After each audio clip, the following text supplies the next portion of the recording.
Let's dive into a crazy story that starts with a deafening explosion, ripping the sky apart, as a massive column of blood erupts behind a traitor, painting the earth crimson. The lifeless bodies of Anlak, Tulam, Lutich-on, and Bach lie scattered in a sea of blood. An indifferent system screen pops up, confirming all members deceased on May 22nd, 2125. The Level L purge is complete. The black-cloaked figure leaps into the air, mockingly repeating the team's old wish that they can finally rest. He leaves behind the pale, lifeless face of Bach, fresh blood from a piercing wound completely staining his face. Yet, his eyes remain wide open, staring blankly, refusing to close. The commander's blood-soaked hand falls limp onto the freezing ground, buried beneath a mess of vines that are slowly withering away. But if you think death is the end of this story, think again. In a dark, silent void, a mysterious voice suddenly echoes out, offering to make a deal.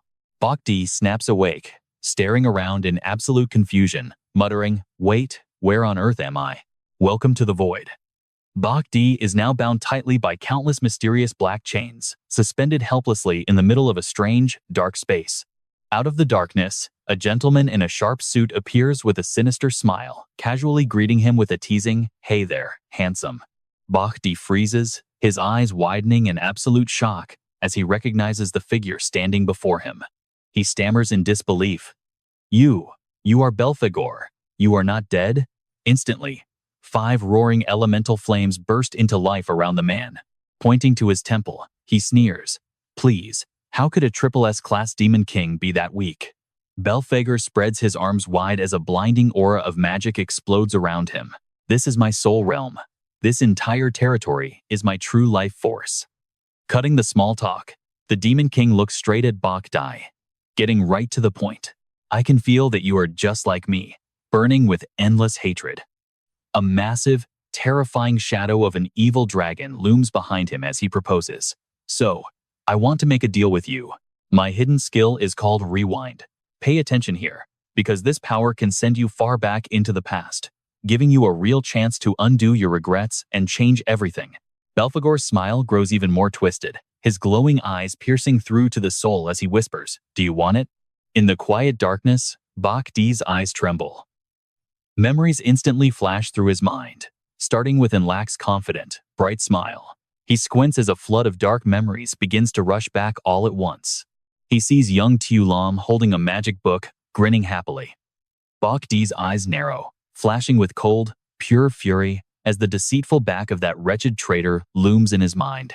The entire God Army squad, once standing shoulder to shoulder, laughing under the sunset, reappears so vividly it cuts right through his heart.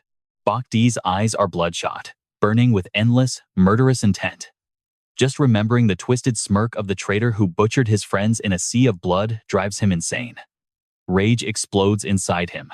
Gritting his teeth, Bach violently tears apart the chains, his eyes blazing with absolute hatred as he roars, "I want to kill him."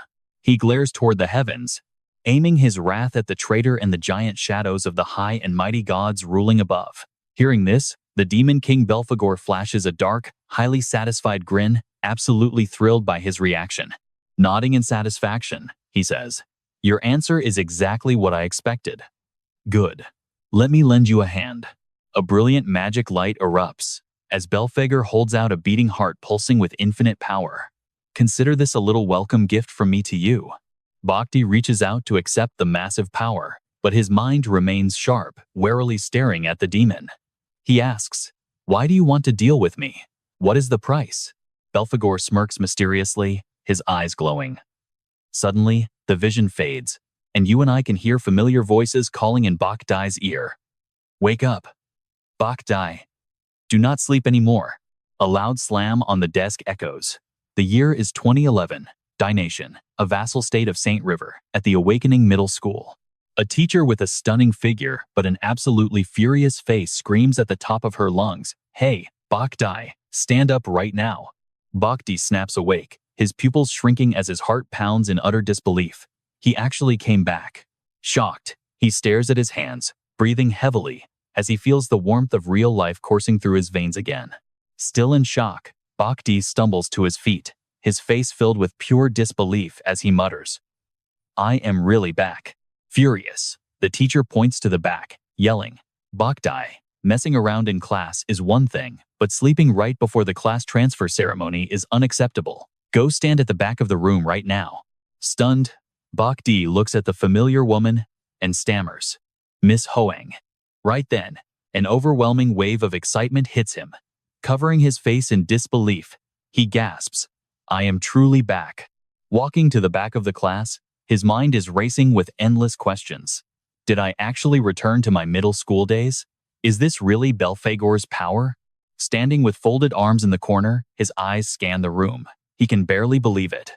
Looking at these innocent young faces, a wave of nostalgia hits him. It has been nearly 20 years since he last saw these classmates.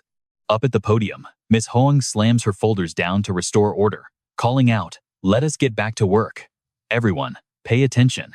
She starts lecturing with a serious face, explaining that in this world, there are 5 types of elemental powers: lightning, flame, cloud, core, and star. Bhakti listens closely to these basic concepts, noting that a human body can only absorb and master a single element. To demonstrate, Miss Hoang's hand glows with deep blue magical energy. She smiles proudly, raising the power up as she says, "Just like me, I possess the incredibly rare cloud element." Illustrations of various classes appear behind her, showing how different elements combine with each unique human body to form different power paths. These can be divided into 3 major categories: combat, utility, and special. Because those 5 elemental powers combine with different roles, they end up creating a vast variety of unique professions. Her voice is filled with pride as she mentions legendary team comps, saying that their school's strongest guild consists of a star mage, a cloud warrior, a core chanter, and a lightning assassin. Softening her voice, she looks at her students, saying, "I know you are all elite talents chosen from thousands. Having the potential to awaken these powers means you are already far ahead of everyone else. You have been surrounded by praise and applause since childhood." But then, her tone drops sharply. She adds, "Yet, today is actually the single most important day of your lives. Currently, there are nearly 100 known awakened classes." A pyramid chart appears, showing that classes are ranked from lowest to highest across 4 qualities: green, blue, red, and gold. Miss Hoang leans in close, her sharp eyes scanning every single student. The entire classroom goes dead silent as the tension rises. The chance to awaken a class only comes once. A male student clenches his fist tightly, anxious as she continues, "So wait for today, the moment your class is determined." Bach D stands calmly, carrying the heavy maturity of a man who has already faced life and death, while the teacher concludes that this moment decides their future in this world. And trust me, you and I are about to see him rewrite history. Let's dive in. This sun-drenched building brings back so many memories. Suddenly, a scuffle breaks out, and a clumsy, spectacled boy falls flat on the ground right in front of him. Bai pauses. He tilts his head slightly, his cold gaze scanning the group that just arrived. In stark contrast to that pitiful boy, 3 arrogant, thug-like students stand there laughing. Their blonde leader sneers, mocking them in a condescending voice. "You trash are nothing but weaklings who have to rely on external items just to awaken." The ruthless bully's heavy foot stomps down violently on the poor kid's helpless hand. The thug smugly unleashes his vibrant red mana, showing off his name, Hong Chiangting, and his E-rank star archer class. "In front of a rare red-grade awakened elite like me, you runts will always be nothing but absolute losers." Memories flood Bai Yi's mind as he recognizes this school bully. Meanwhile, the trembling, spectacled boy kneels on the ground, offering up protection money with shaking hands, stuttering, "Please. I am sorry. It is my fault." The bully snatches the cash with a triumphant smirk. Watching from a distance, Bai Yi's eyes narrow as he calculates. In his past life, this jerk was constantly tormenting other students. With his hands behind his back, he calmly assesses the bullies. That guy acts tough, always looking for trouble. Just when things seem hopeless, Miss Huang suddenly appears with a stunning figure. Yelling out in a stern voice, "That is enough, Hong Chiangting." Her glare is razor-sharp as she angrily confronts the school bully. "This is a school. Do you think you can just rob people here?" Instead of backing down, Chiangting smugly waves the stolen cash. "Miss Huang, he was the one walking blindly and ran right into us. Okay? The atmosphere instantly turns incredibly tense as they stand face to face. The young thug's dirty boots point directly at the high heels of the authoritative teacher. He leans in close to Miss Huang with a sleazy, shameless smirk. "Buying us some milk tea is the least he should do, right?" He then whispers arrogant, threatening words right in her ear. "Trying to protect your student? If you weren't so pretty, I would have kicked you out of this school a long time ago. Do you believe me?" Ignoring his cheap words, Miss Huang gently helps the spectacled boy up and asks, "Are you okay?" The thugs burst into loud, mocking laughter. "Now, watch closely because things are about to change." The leader waves them off. "Let's go. We will show some respect and let this slide." They swagger right past Bai Yi. But suddenly, the thug leader is locked in by a cold, bone-chilling gaze, the look of a man who has lived through 1,000 life-and-death battles. For some reason, under that heavy gaze, the bully's fingers tremble. Shaking off his sudden fear, he snarls, "What are you looking at?" He shoves past Bai Yi's shoulder, snapping, "Get out of my way." Before vanishing, he sneers, "Just wait. We will be back to watch these amateurs make fools of themselves." Behind them, the boy stammers, "I am sorry, miss, it is my fault." But Miss Huang firmly reassures him, "You did nothing wrong." Watching this warm scene, Bai Yi smiles. Miss Huang is tough on the outside, but has a heart of gold. She helped him a lot back during his own awakening. Suddenly, the loudspeaker blares, announcing that it is time for her class to enter the awakening chamber. Miss Huang waves them over, leading them inside while looking back to warmly advise them. "Remember, once you enter, you must keep your focus to avoid getting hurt." Walking with the crowd, memories of his past life return. Bai Yi mutters to himself, "In this world, awakening happens in one of two ways. One is a natural awakening, just like that bully Hong Qiangting earlier. To explain further, this type of awakening triggers automatically during moments of intense, peak emotions. Stepping confidently over the boundary line, he enters the sacred area. The second way is through this awakening chamber. The sight before him is absolutely breathtaking. A student stands amidst swirling streams of vibrant, glowing energy. This chamber is the ultimate scientific achievement of countless brilliant minds. Once inside, adrenaline spikes violently. Let's pause for a second here. This boy clutches his chest, screaming in agony as the explosive awakening process violently surges through him. As the light fades, the system panel flashes with a notification. Core Mage Class. Bai Yi notes that since everyone only gets one shot, it is completely random. The teenager stumbles out, panting but grinning from ear to ear. "Yes, I successfully awakened a blue, elite-grade class." Miss Huang nods approvingly. "Not bad at all. Now go rest in the corner, you must be exhausted."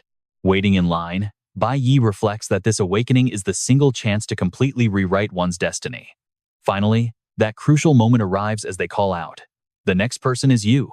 Bai Yi stands with his hands in his pockets, eyes flashing with the confidence of someone ready to flip the script. Standing outside the chamber, Miss Huang crosses her arms, lecturing her troublemaker student.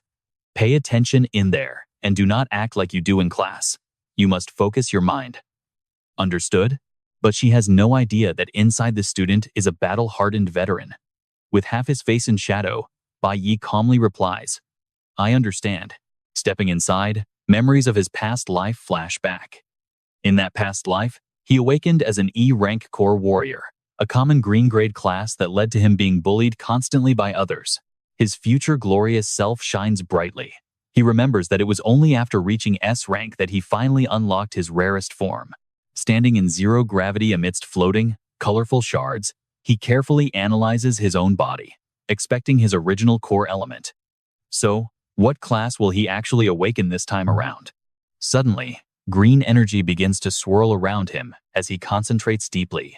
But the machinery around him suddenly malfunctions, flashing wildly in panic. A bright red warning pops up on the screen, "Awakening system error," making cold sweat pour down his face as he stares in shock. In shock, Bai Yi clutches his glowing chest. The system keeps blaring alarms. 5 elements detected. He grits his teeth, enduring the burning sensation from deep within. What is happening? As golden light erupts from his eyes, a crisp notification chime rings out with a supreme announcement. "Infinite Awakening System has been successfully opened." A massive status screen opens before him, displaying empty energy bars. The system explains, because you possess 5 elemental systems in your body, therefore, you can choose any class from any element as your starting class. Along with an overpowered perk, later on, once you accumulate a sufficient amount of any specific element, you can choose to randomly get a new class of that element or upgrade your existing one. Bai Yi is left completely stunned. Wait, what does that even mean? Accumulating elements? He quickly pieces this mind-blowing information together. In other words, he can not only choose his current element and class, but he can also acquire completely different classes in the future. As icons of various grades flash before him, his excitement peaks. He could obtain green, blue, red, gold, or even those highly coveted, legendary special grade classes in the future. Exactly. And along with this ultimate bonus, the shadow of the Demon King Belphegor appears to confirm his prize. That is correct. But only your starting class is selectable. All future classes will be completely random. Let me lend you a hand. The phantom hand touches his chest, transferring power. As energy surges, trust me, you and I are about to witness him become truly unstoppable. Let's dive into the moment. An insane, sky-shattering aura explodes as phantoms of countless legendary warriors of every faction appear behind him to witness his infinite awakening power. Amidst the swirling red and green elemental lights, the system delivers its final warning after his initial class selection, stating that it will completely wipe out all his elemental stats. This exact angle, this smirk, 10 out of 10 for that smirk.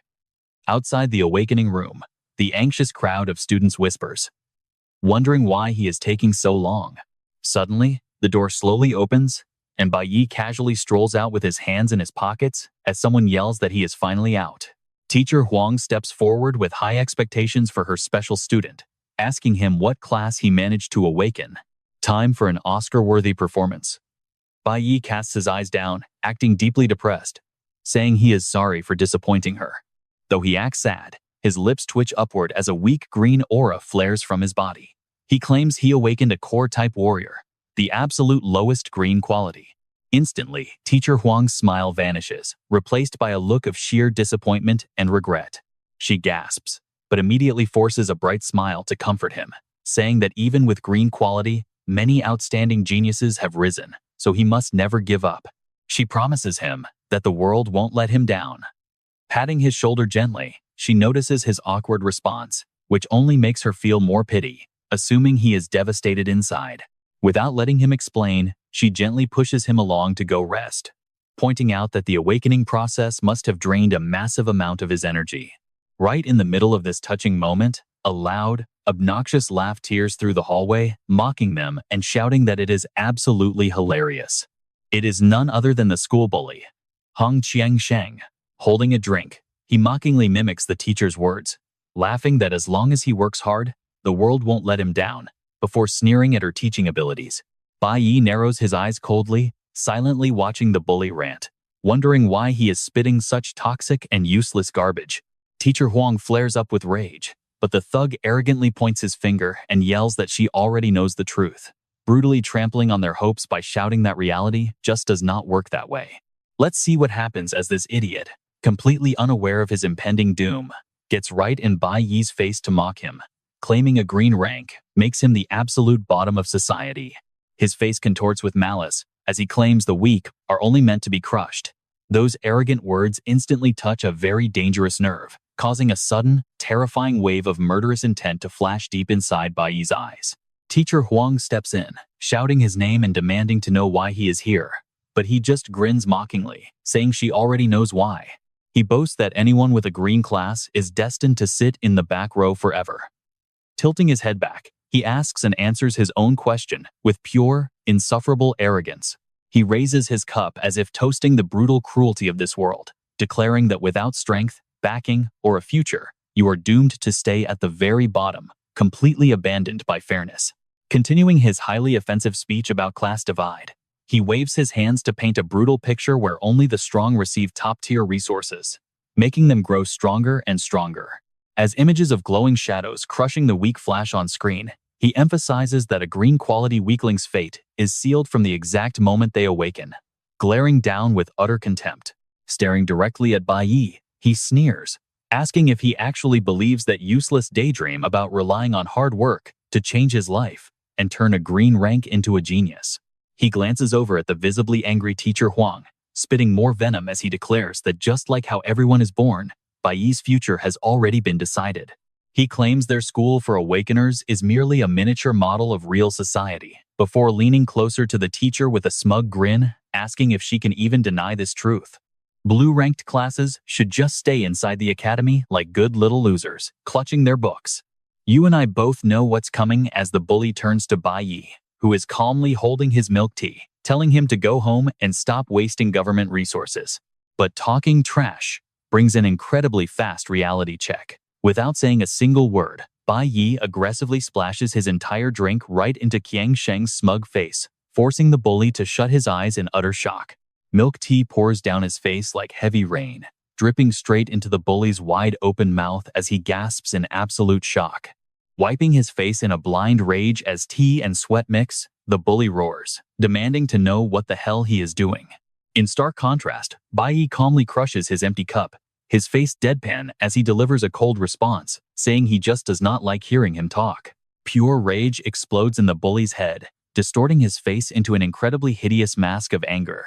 Veins popping all over his arms, he laughs like a total lunatic before swearing loudly. Channeling all his purple magic directly into his fist, he charges forward like a madman to crush him. In this critical moment, the red system screen flashes to reveal the enemy's skill, Star Assassin Strike, a basic assassin class attack that massively boosts his offensive power. Leaping high, the thug unleashes a deadly blow with raw, destructive intent, screaming that Bai Yi is asking for death. Too bad for him, he just chose the absolute wrong opponent. Beneath the giant shadow of the incoming fist, Bai Yi's eyes slowly snap open, flashing with a brilliant, majestic golden light. Effortlessly, he summons a glowing sword of light, instantly triggering a perfect block notification from the system. The bully completely freezes, his eyes twitching in confusion because he cannot comprehend how a supposed trash managed to block his strike. A second later, his confusion turns into absolute terror as he senses a massive, crushing power preparing to explode right in front of him. With a skilled, overwhelming swing of his sword, Bai Yi unleashes a counter-strike, parrying the attack and launching the massive bully into the air like a rag doll. Bathed in a fiery glow, Bai Yi's eyes show the cold, ruthless gaze of a king used to slaughtering demons. The raw power of his sword tears through the air, sending the school bully flying backward at a terrifying speed. He tears up the entire courtyard, sliding across the ground like a broken doll while leaving a massive trail of dust in front of the shocked onlookers. The sheer impact of the blow crushes his internal organs, forcing him to spit out a mouthful of fresh blood. The once arrogant bully's face now contorts in absolute agony as his eyes grow blurry and unfocused. Blood pours freely from the corner of his mouth, making him look incredibly pathetic. Amidst the suffocating silence, Bai Yi slowly lowers his sword, standing tall in the courtyard as the surrounding crowd mutters in disbelief. His sharp eyes flash with light as another panicked student cries out in shock. The crowd of students finally snaps out of it, their jaws dropping as they panic, loudly whispering and asking how he could have possibly pulled off such a crazy move. Bai Yi slowly lifts his glowing weapon as the system screen reveals a core warrior sword with +20 attack and +20 evasion, before casually stating that he chose this class on purpose. Let's end on this epic smirk as he boasts 15 years of experience, while the battered bully struggles to stand. Trust me, you and I are definitely going to want to see what happens next. Alright. You and I are about to watch a total jerk get the reality check of his life as he grins bitterly, calling it pure luck. Even after getting shut down, this guy's delusion is off the charts. Kwang Thin growls, purple magic energy flaring up as his face twists with absolute rage. He screams that he has a rare red tier class while low-grade trash, like Bach dye, is worthless. Meanwhile, Miss Hoang stands frozen on the sidelines, cold sweat dripping as she stares at Bhakti's glowing sword and mutters that something is wrong. That move just now. There is absolutely no way it was pure luck. The teacher's sharp eyes narrow as she analyzes the movement. It was clearly the peak warrior class technique. Replaying the moment in her mind, it was a flawless parry, raising his shield at the exact microsecond of impact to neutralize all damage. And within 0.0 9 seconds. A cold wind blows as she stands there in shock. How could a total rookie, on his very first day of awakening with zero actual battle experience, pull off something so insane? It is unbelievable. Her eyes remain glued to Bach as she wonders how a student could execute such high-level moves so smoothly. But the time for staring is over. The school bully goes completely wild, drawing his blade as magic flares up. He grins like a maniac, asking if our hero is ready to die. He lunges forward, heavy killing intent crushing the air as he screams insults at Bach. He vows to make him crawl on the ground and bark like a dog in front of the entire school. Despite the mad dog screaming, Bach keeps a completely straight face, his sharp golden eyes glancing over. He secretly thinks, how could they ever understand why he chose this seemingly worst class? He definitely has a secret reason. A confident smile plays on his lips. In 5 seconds, this bully is going to realize just how badly he messed up, because he is carrying a hacked skill menu. His blue system panel proudly pops up, showing block skills that reduce damage by 50% when combined with a parry. Now, watch closely here. With perfect timing, he has a 100% chance to reflect all physical damage. Back in reality, magic tears the air apart as watching students gulp in absolute terror, wondering if they are really going to kill each other. The crowd turns completely pale. Fighting on school grounds using awakened powers is a one-way ticket to expulsion, especially in broad daylight with so many witnesses. That is when the villain's massive family backing gets brought up, as a student whispers, "Messing with Hong Kwang Thin is pure trouble." His dad is a powerful official, and his uncle is the school director. But Bach has absolutely nothing to his name. His four-eyed best friend scratches his head in panic, worrying that if Bach falls for this provocation, he will be packing his bags. He silently begs the teacher to step in and save him. This incredibly tense situation makes Miss Hoang frown in deep worry, her mind racing for any way to save her student. Finally, she takes a quick step forward, raising her hand to stop them with a calm voice. She tells them to listen, reminding them they just awakened and will be comrades, sharing life and death in the future. But trying to reason with a psycho is useless, as Kwang Thin aggressively brushes her off. He screams with veins popping on his neck, asking if she is kidding, since this trash just insulted him and expects him to let it go. You and I can see this guy is totally unhinged. He glares at Bach, shouting that even if he crawls and begs on his knees, he will teach this dirt-poor loser his place. His distorted face zooms in as he hisses through his teeth, calling it an endless abyss of despair that Bach can never hope to cross. Switching over to tactical analysis, Miss Hoang frowns in deep thought, realizing he is technically right. The reason different power tiers are so strictly separated lies in their raw stat buffs. As Bach's fragile green panel appears, she notes that a green tier rating only offers a flat 100%, giving him no extra bonuses. Her eyes fill with deep worry as sweat drips down her forehead. Blue tier classes get a boost of 150%, but red? Suddenly, Kwang Thin's crimson aura explodes, brutally doubling his stats in an instant. A whopping 200%. The bully's massive shadow looks ready to swallow Bach whole, as the stats of a red class completely crush the green tier by double right at awakening. Back to the bookworm friend, biting his nails in pure despair, sighing that it is absolutely over for his buddy. He is weaker in raw stats and has zero family connections. Bach is about to get completely crushed on all fronts. Adjusting his glasses with tears in his eyes, he complains about why Bach had to go and provoke a mad dog, even if that guy really is a total scumbag. Memories of muscular bullies flash in his mind, reminding him of a bitter survival rule.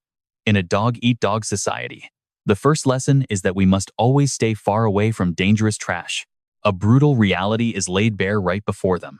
An image of the weak getting crushed under a heavy heel appears. Still clinging to his cowardly survival philosophy, the four-eyed friend bows his head in submission, telling himself to swallow his anger. In his personal survival dictionary, cowardice is disguised as logical caution, believing only those who bend will survive, while head-on confrontation is sheer stupidity. But in stark contrast to that helpless submission, Kwang Thin lunges forward as his bloodthirsty buff panel pops up, granting 32% extra strength, 20% critical rate, and 15% lifesteal. He roars proudly, shouting that only bitter humiliation awaits him on the battlefield. Terrified by the impending violence, Miss Hoang desperately reaches out to pull her student back, screaming for Bach Di to watch out. Her mind races, wondering if he intends to use that shield again, even though parrying drains a massive amount of stamina. Sweat pours down her face. Hung Kwang-thin's attack is simply too strong, and his speed is far too fast. Believing victory is already in his hands, the bully's face twists into a savage grin, screaming that Bach Di is dead because there is absolutely no way he can block or hide from this. But responding to that aggression, Bach Di just smirks with a chillingly arrogant smile. Hide? Is this a joke? He does not even know the meaning of the word, as his system panel flashes with a new haste skill, boosting his speed by 50%.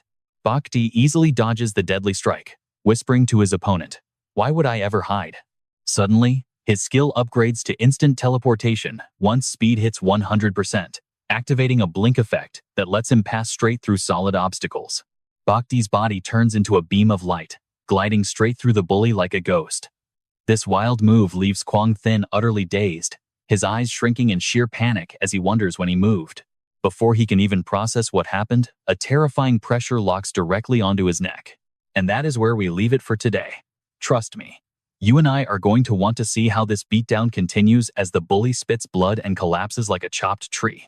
Let's dive into a story where a trash talker gets absolutely wrecked, face planting straight into the dirt. Bai Yi coldly stomps a foot onto his head, uttering a single, chilling word: trash. He does not even stop there. Adjusting his collar, he casually throws a devastating line at the guy coughing up blood under his foot, telling him trash belongs in the garbage can. The entire schoolyard freezes in collective shock, the sidekicks staring at each other in utter confusion. Did you actually see what just happened? No way. It looked like Hong Qiangting just tripped over his own feet. What on earth was that? Did he seriously just trip himself? A four-eyed student gasps in horror, staring as the bully faceplants hard onto the ground. Teacher Huang stands nearby, breaking into a cold sweat. She awkwardly admits that even she could not track what just happened. But amidst the clueless crowd, only the pink-haired class president, Qi Ling, narrows her eyes in deep thought, seemingly seeing right through our mysterious hero. The camera zooms into the class president's mind as she analyzes the exact moment Hong Qiangting lunged forward to attack. He activated the exclusive warrior speed skill once again. But this was an advanced form, a high-speed flash teleportation. As a blurry afterimage of Bai Yi flickers on screen, she gasps inwardly, asking herself, what on earth did he do next? In that split second, what did he actually do to critically injure his opponent?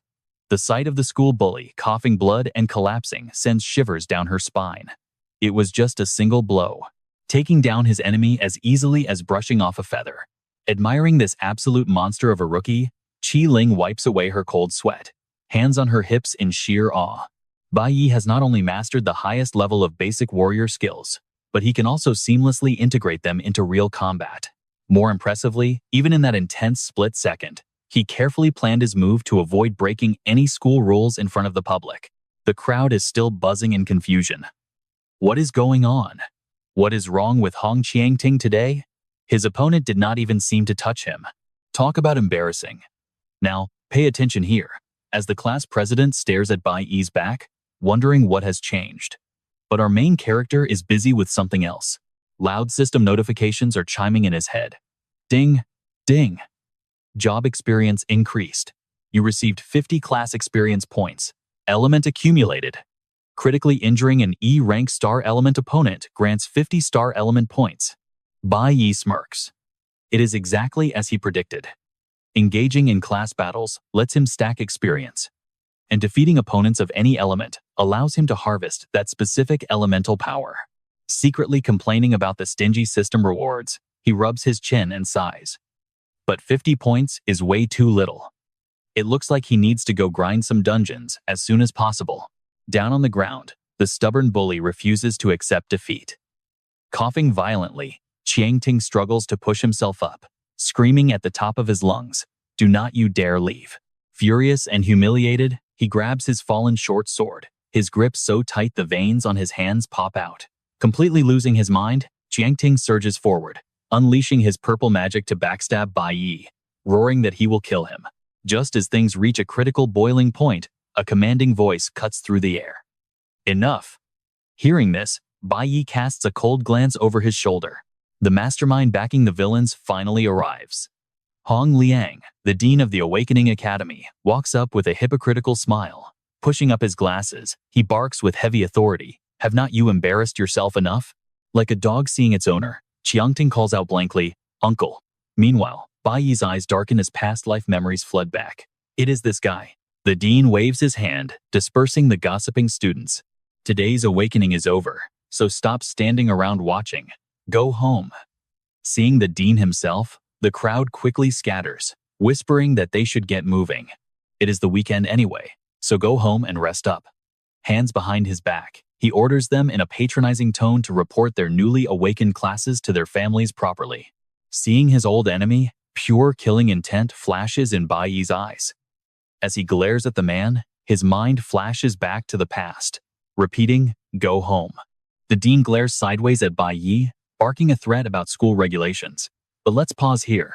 Little does the dean know, our main character is actually reeling from massive mental shock, having just regressed to the past and still struggling to process the sudden situation. A catastrophic event flashes through the regressor's memory, making Bai Yi flinch. Cold sweat pours down his neck. If he really returned 20 years into the past, then right now, on this awakening day, they are all still alive. On May 22nd, 2100, something else is destined to happen. His face turns completely pale, ignoring the dean who is still lecturing behind his back. Damn it! How could I forget about this?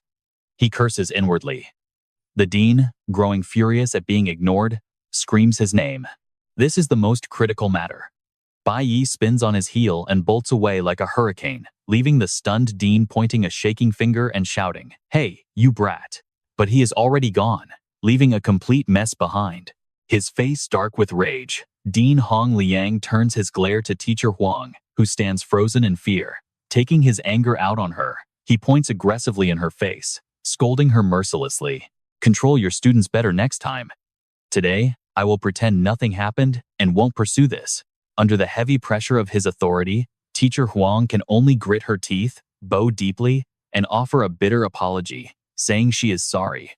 Cut back to the suffocating office, where sunlight filters through the blinds onto the dean's grim face. While Qiangting stands there, trembling as he reports exactly what went down, his massive ego utterly shattered, Qiangting clutches his chest, grinding his teeth in bitter resentment. Damn it! If that brat didn't get lucky, there is no way I would have lost to him. But the dean is not about to be fooled. He slams his hand on the desk with an earth-shattering thud, cutting off his foolish nephew's excuses with a deafening roar. Pushing up his glasses, which glint with a dangerous light, he questions the delusional boy. "Do you even realize what that brat did the exact moment you aggressively lunged right at him?" With the mind of an experienced veteran, the dean stands up, casting a cold and heavy shadow over the room. He used an advanced flash teleportation skill. Slapping the bitter truth onto his nephew, he breaks down that terrifying strike. But the real key is what he did right before the teleportation. In that single split second, your weapons clashed. He instantly found your most critical weakness, landing a devastating blow that completely shattered your defense. The dean turns around, his voice dropping with a rare hint of fear. That entire sequence of movements was executed using nothing but basic warrior skills. Yet, even for someone like me who has bled on the battlefield for 15 years, I might not be able to use them that flawlessly. Ending with a brutally humiliating comparison, he pours cold water straight onto his nephew's dumbfounded face. That little battle of yours was as hilarious as a challenger-tier professional, using basic controls to completely toy with a pay-to-win elementary school kid. While his enemy carefully dissects his combat style, that warning echoes perfectly over the scene of Bai Yi sprinting down the street at full speed. That kid is absolutely not simple. Drenched in sweat with eyes as sharp as razors, Bai Yi pushes his speed to the absolute limit. He thinks, if there is one thing I must do after regressing, besides taking my revenge, it is this. Sparks fly off the pavement as his sneakers screech to a halt right in front of an old apartment building. Hands on his knees, panting heavily for breath, he looks up, with eyes blazing with pure determination. This is where you and I witness his real motivation. The doors of his hellish memories swing wide open. An image of a massive pool of blood splattered across a shattered floor flashes in his mind, alongside the blood-red silhouette of a brutal demon and the heartbreaking cries of his own past self. He was once a weak, blood-drenched boy collapsing to the ground, holding his trembling face as he sobbed in absolute, suffocating helplessness. Cutting off those tragic memories, Bhakti grinds his teeth, pouring all his strength into his legs to storm the building. Stick with me here. His eyes burn with a deathmatch flame as a fragile green status screen appears to mock him. Level 1 Core Warrior. Trash basic stats. And only 2 skills. Block and dash. Compared to his enemy's red status window that doubled all stats earlier. This is a massive difference. It honestly looks completely hopeless. But death waits for no one. The fateful screen displays May 22nd, 2011 at 6:07 p.m. Inside, a shirtless man sits absorbed in watching TV. He laughs like a psychopath, showing a deeply disturbing, twisted grin. Haha. How incredibly interesting. In a peaceful corner that stands in stark contrast to that absolute horror, a gentle woman with her hair tied up is busy washing dishes by the window, totally unaware of the lurking danger. Bhakti freezes outside, his faint shadow cast on the glass, silently watching his mother's hard-working back. Bhakti pushes the door open, breaking the eerie silence as the man turns around to glare. His mother turns around, wearing her work jacket. She signs warmly, asking if school ended early today. Time suddenly slows down like a movie scene as Bhakti gazes at her gentle smile through the lens of 20 years of tragic, painful separation. His nose stings, and tears he held back for decades finally burst, rolling down his cheeks as he bites his lip and chokes out, "Mom." His mother's gentle face lights up immediately, while his heart screams with a painful sense of relief, "You are alive. Thank God you are alive." Wiping away his tears, he steps forward to take the warm plate of food from his mother's calloused hands. It turns out his hardworking mother is mute, happily communicating using sign language with a gentle, loving smile that shows how much she spoils him. Now pay attention to this moment. She signs that she made the hot, sour, and spicy noodles he loves most. Quickly hiding his overwhelming emotions, Bhakti forces a bright smile and whines, "Mom, I really want sour cabbage fish instead." Surprised by his sudden request, his mother smiles gently. She signs back, telling him to wait until tomorrow since the noodles are already prepared. But Bhakti just flashes his most flattering smile, his eyes sparkling with absolute determination as he insists he really wants it today. "Let's go get it right now, Mom." She smiles helplessly, wiping her hands on her apron with infinite warmth as she signs, "I really can't say no to you." Seeing her give in, Bhakti eagerly follows, saying, "Mom, let me go with you." But before their plan can even begin, a slurred, drunken voice suddenly cuts them off. The abusive, alcoholic father, lounging on the sofa, barks out that his mother can go alone. Slumped lazily on the couch, he glares at his son sideways, speaking with an overbearing and arrogant tone. "What is wrong with you, brat? Home and you do not even greet your dad?" He raises his chin, asking the exact question Bhakti anticipated. "Is not today your awakening day?" He stands up eagerly, dying to show off to the neighbors as he demands, "Hurry up and tell me your good news." Without waiting for an answer, he grabs cold beers from the fridge. An arrogant red status screen pops up. Bach Lin Sin. Level 26. C tier. Earth Warrior. With a 4x attribute multiplier. Tossing the beers in the air, he shouts, "I finished work early and rushed home just to celebrate with you." To buy time, Bhakti tells a blatant lie with a straight face, his eyes shadowed. "I missed it. I did not awaken today." But the abusive father is not easily fooled. His face darkens as he suspiciously demands, "Then why did you come home so early?" "I heard Old Lay's son awakened a blue tier class." Truly, they are a family of complete trash, just like each other. The son of Bach Lin Sin must awaken a red tier class at the very least. Back in my day, even without any resources, I still managed to awaken a red class. And here comes his toxic lecture. Slowly approaching, his voice drops with immense pressure. "I worked myself to death to pay for your school. I put my entire life's effort into you." Lowering his face, a terrifying red mana fills the room, suffocating Bhakti as he growls, "Tell me." You and I can both feel the sheer terror of this monster as his red aura completely clashes with Bhakti's weak green energy. Bhakti grinds his teeth, his voice trembling, "I still have not."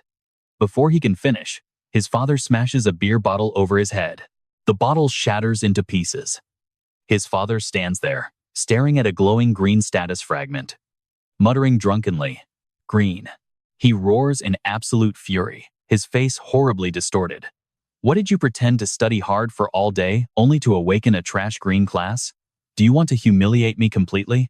Bach D's mind turns ice cold. Sweat-soaked hair covers his burning, hateful eyes. This man, an awakened warrior, is his father.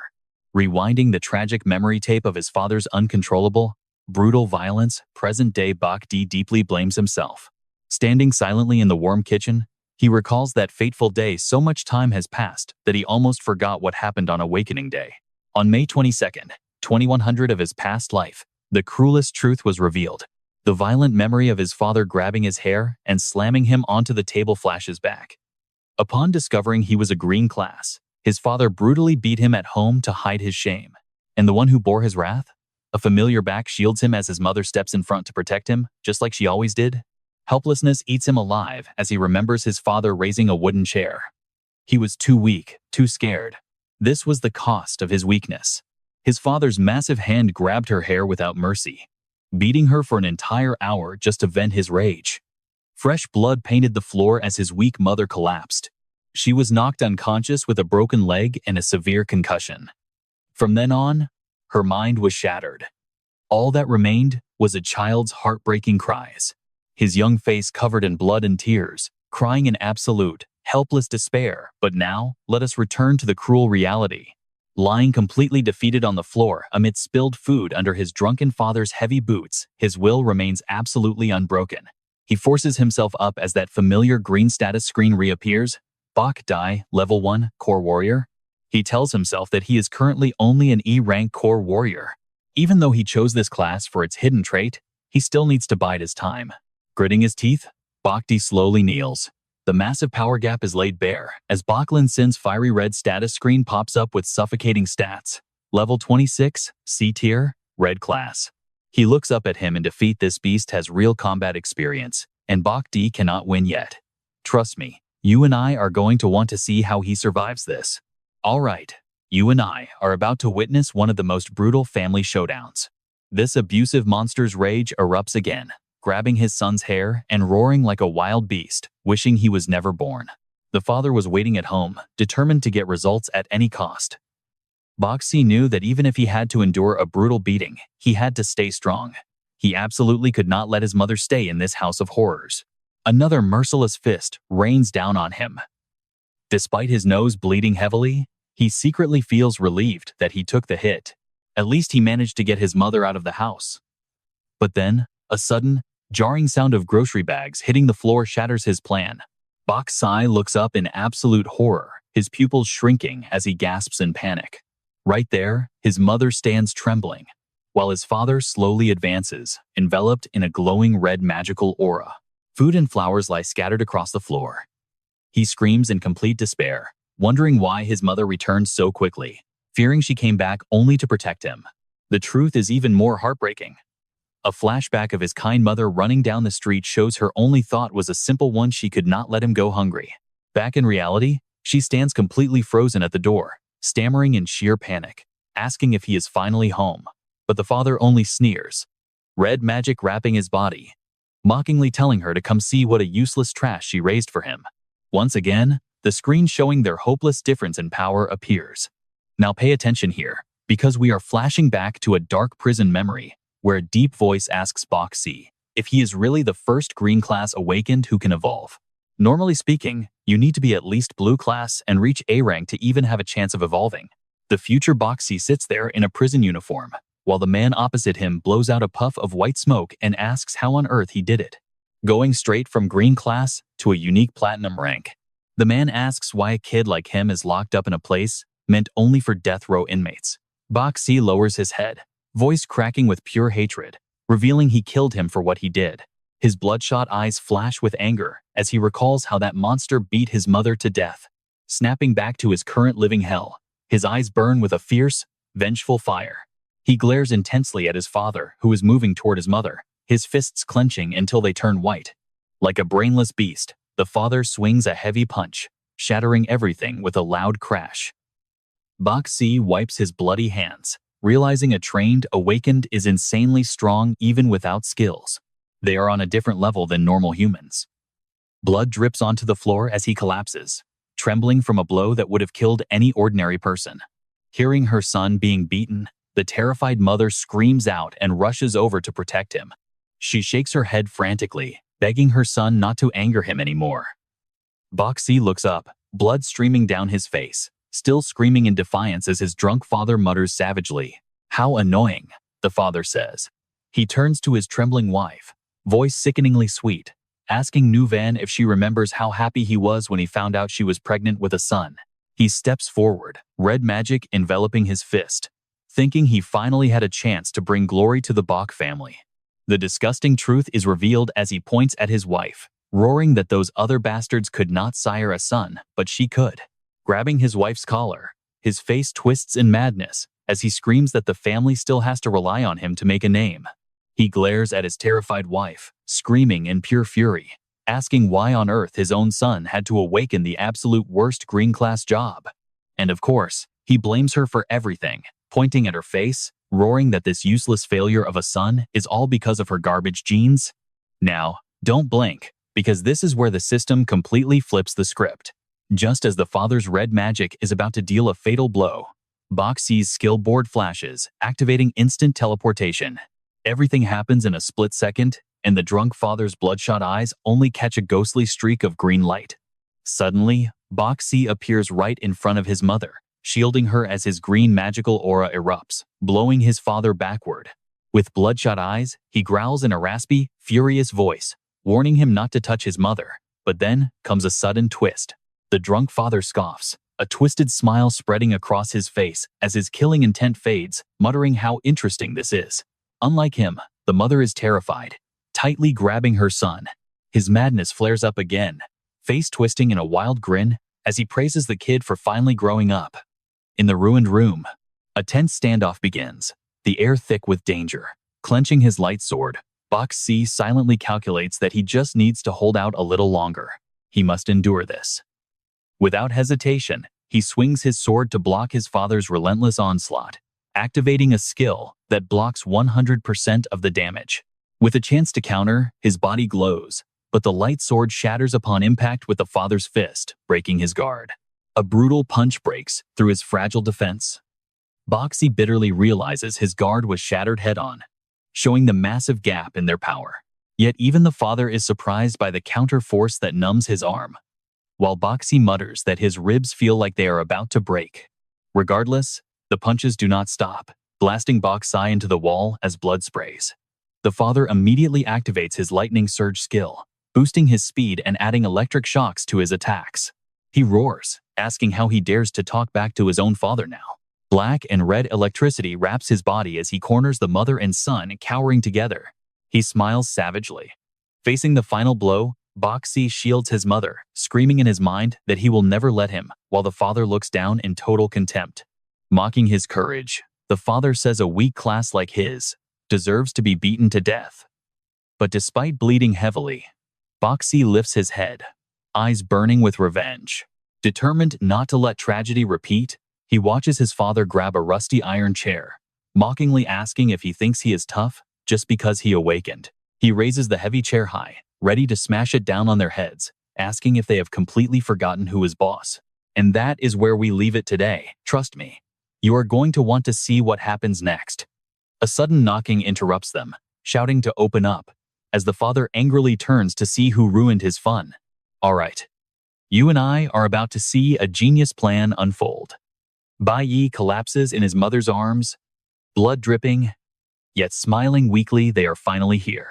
His abusive father kicks a chair aside, stomping toward the door and yelling in anger. But the moment he swings it open, two stern officers in uniform are waiting. One of them speaks up in a booming, authoritative voice, demanding to know what took so long. Instantly, their status windows pop up. Lin Gang, A-rank Earth-type awakened and deputy leader of the oversight team, alongside Chen Jinwu, a C-rank water-type investigator. The moment he sees them, the abusive drunkard turns into a terrified puppy, his face pale as paper as he stammers. "What brings you here, deputy leader?" Lin Gang holds up a wanted poster and says coldly, "We received reports that a highly wanted fugitive named Snow is lurking near this building. Have you noticed anyone suspicious lately?" On the wanted poster is a bearded man in a hat with bold red letters warning that snow is extremely dangerous. Little do they know, this is exactly where Bai's master plan begins. Faced with this unexpected situation, the drunk father instantly turns into an A-list actor. He waves his hands, letting out an awkward laugh. He says this guy is on TV every day, and he would definitely report him. While he babbles, Bai's mother worriedly cradles her bloody son, her eyes filled with deep sorrow. But the sharp investigators of the oversight team are not easily fooled. Deputy Leader Lin Gong points straight at Bai, his voice filled with suspicion. Wait, what happened to your kid? The father quickly waves his hands, making up the most ridiculous excuse possible. He laughs it off, claiming the clumsy kid fell while going out to buy food. But that pathetic act is instantly shattered when Bai looks up, his golden eyes burning with a fiery rage. He grits his teeth, declaring, "He beat me." Pay attention here, because a suffocating silence instantly fills the room as purple magic begins to leak from the frozen father. A special status window appears, explaining the suffocating pressure. It is a second awakening, a rare phenomenon where an awakened triggers a massive power-up on top of their original class, heavily boosting their combat strength. Flashback to 18 minutes ago. Bai Yi is standing at a public telephone booth downstairs. His voice is calm but highly calculating as he reports seeing someone looking exactly like Snow entering Tower A of ZUM Mansion. He called from the store across the street before heading up, knowing the authorities would be sweeping this exact floor right about now. Back in the present, he calculates. The guards would definitely deploy in full force upon hearing about Snow, but he never expected them to arrive this fast. Either way, he has enough time. Trying desperately to save face, the father turns to Li Engang and stammers that the kid is just joking and lying. He claims he would never hurt his own son, but Bai Yi refuses to let him act. Standing up, he points to every single injury on his body, speaking with cold fury, arm smashed by a chair, head hit by a bottle, punches here, and kicks there. He demands an immediate medical evaluation of all these injuries right on the spot. Facing undeniable proof, Lin Gang's expression darkens as the tension reaches a boiling point. This is when Bai Yi delivers the ultimate finishing blow, staring straight at his father with an icy glare. He quotes the regulations, stating that for registered awakened who fail to control their behavior, Chapter 8, Section 4 clearly dictates custody. If their actions show potential danger, they must be immediately detained for 15 days at the awakened penitentiary. Hearing this law, both Lin Gang and Chen Jinwu freeze in utter shock, staring at the young boy. Meanwhile, the father's face turns pitch black with rage, gritting his teeth as he wonders if Bai Yi has completely lost his mind. Without hesitation, Lin Gang steps forward with authority. He tells the father he is under arrest by the oversight team, and that he has the right to remain completely silent. Cornered, the father screams curses in rage, but Chen Jinwu instantly pins him from behind. He warns him to calm down, or they will be forced to use physical restraint. He struggles in vain, shouting a bitter threat as he is dragged away, telling Bai Yi that he will pay for this. The door slams shut. Let's pause for a second, because watching his mother rush to embrace her bloody son while sobbing in relief and pain is truly heartbreaking. Bai Yi just turns around, softly whispering, "Mom." He hugs her back, his voice trembling as he comforts her. Resting his head on her shoulder, he silently promises that this time, he will protect her, no matter what. With 15 days of peace, he pats her back and says with absolute determination that this is the last time. He now has enough time to grow much stronger. While holding his mother, his bloody hand clenches tight as the real genius plan is finally revealed. He knows he didn't take that brutal beating for nothing. He just pocketed the key to his father's safe. Resting inside his bloody palm is an old, gold key stained with fresh blood. Staring into empty space, his eyes burn with hatred. This key unlocks what his father stole by stabbing a teammate in the back years ago. The dark secret that boosted him from a weak E rank to a C rank. Without any hesitation, he slips into his father's room where the safe is hidden in the darkest corner. Sliding the key inside, he notes that his father even hid this from his family. Standing before the safe, painful memories of his past life flash through his mind. Back then, he only learned about the existence of this treasure after his father died. With a sharp click, the heavy safe door pops open. Inside lies a dark short sword, radiating a cold, ominous magical energy. He draws the weapon, his eyes flashing with a spark of hope. With this, he can finally solo dungeons. Planning his next move, he mutters that only dungeons can help him rank up his class fast. But currently, all dungeons are tightly controlled by the association, meaning non-guild members are strictly banned from entering. Stepping outside, he heads deep into a deserted forest. The only dungeons he can access right now are school-run ones.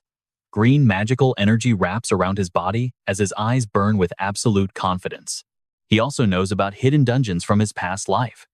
In front of him stands a gloomy, abandoned building with a system window displaying hidden dungeon discovered. Difficulty level high. Taking a deep breath, he grips his short sword with terrifying determination, knowing he must grow stronger faster than anyone else.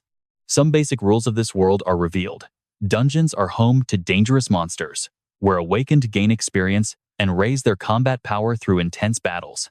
Meanwhile, over at the Oversight Prison, deep inside the holding cells, the clock strikes 10:0 to 2 p.m. on May 22nd, 2011. A guard sighs, muttering that the entire guard force was deployed, and even their vice captain had to move out. Another guard grumbles that they found absolutely nothing, wondering if it was a prank. Standing outside the cells, Ling Gong stares at the drunk father with a serious face. He looks at the wanted poster of Snow on the desk with deep worry. Trust me, if Snow actually shows up during the anniversary, you and I are about to witness absolute chaos.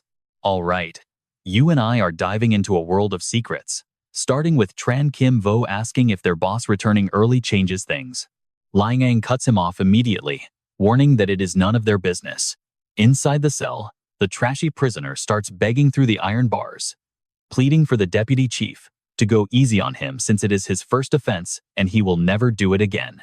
Playing the victim, he even brings up family, mentioning he heard the deputy's wife is pregnant and his close friend just opened the best postpartum care center in Hyonseo to tempt him.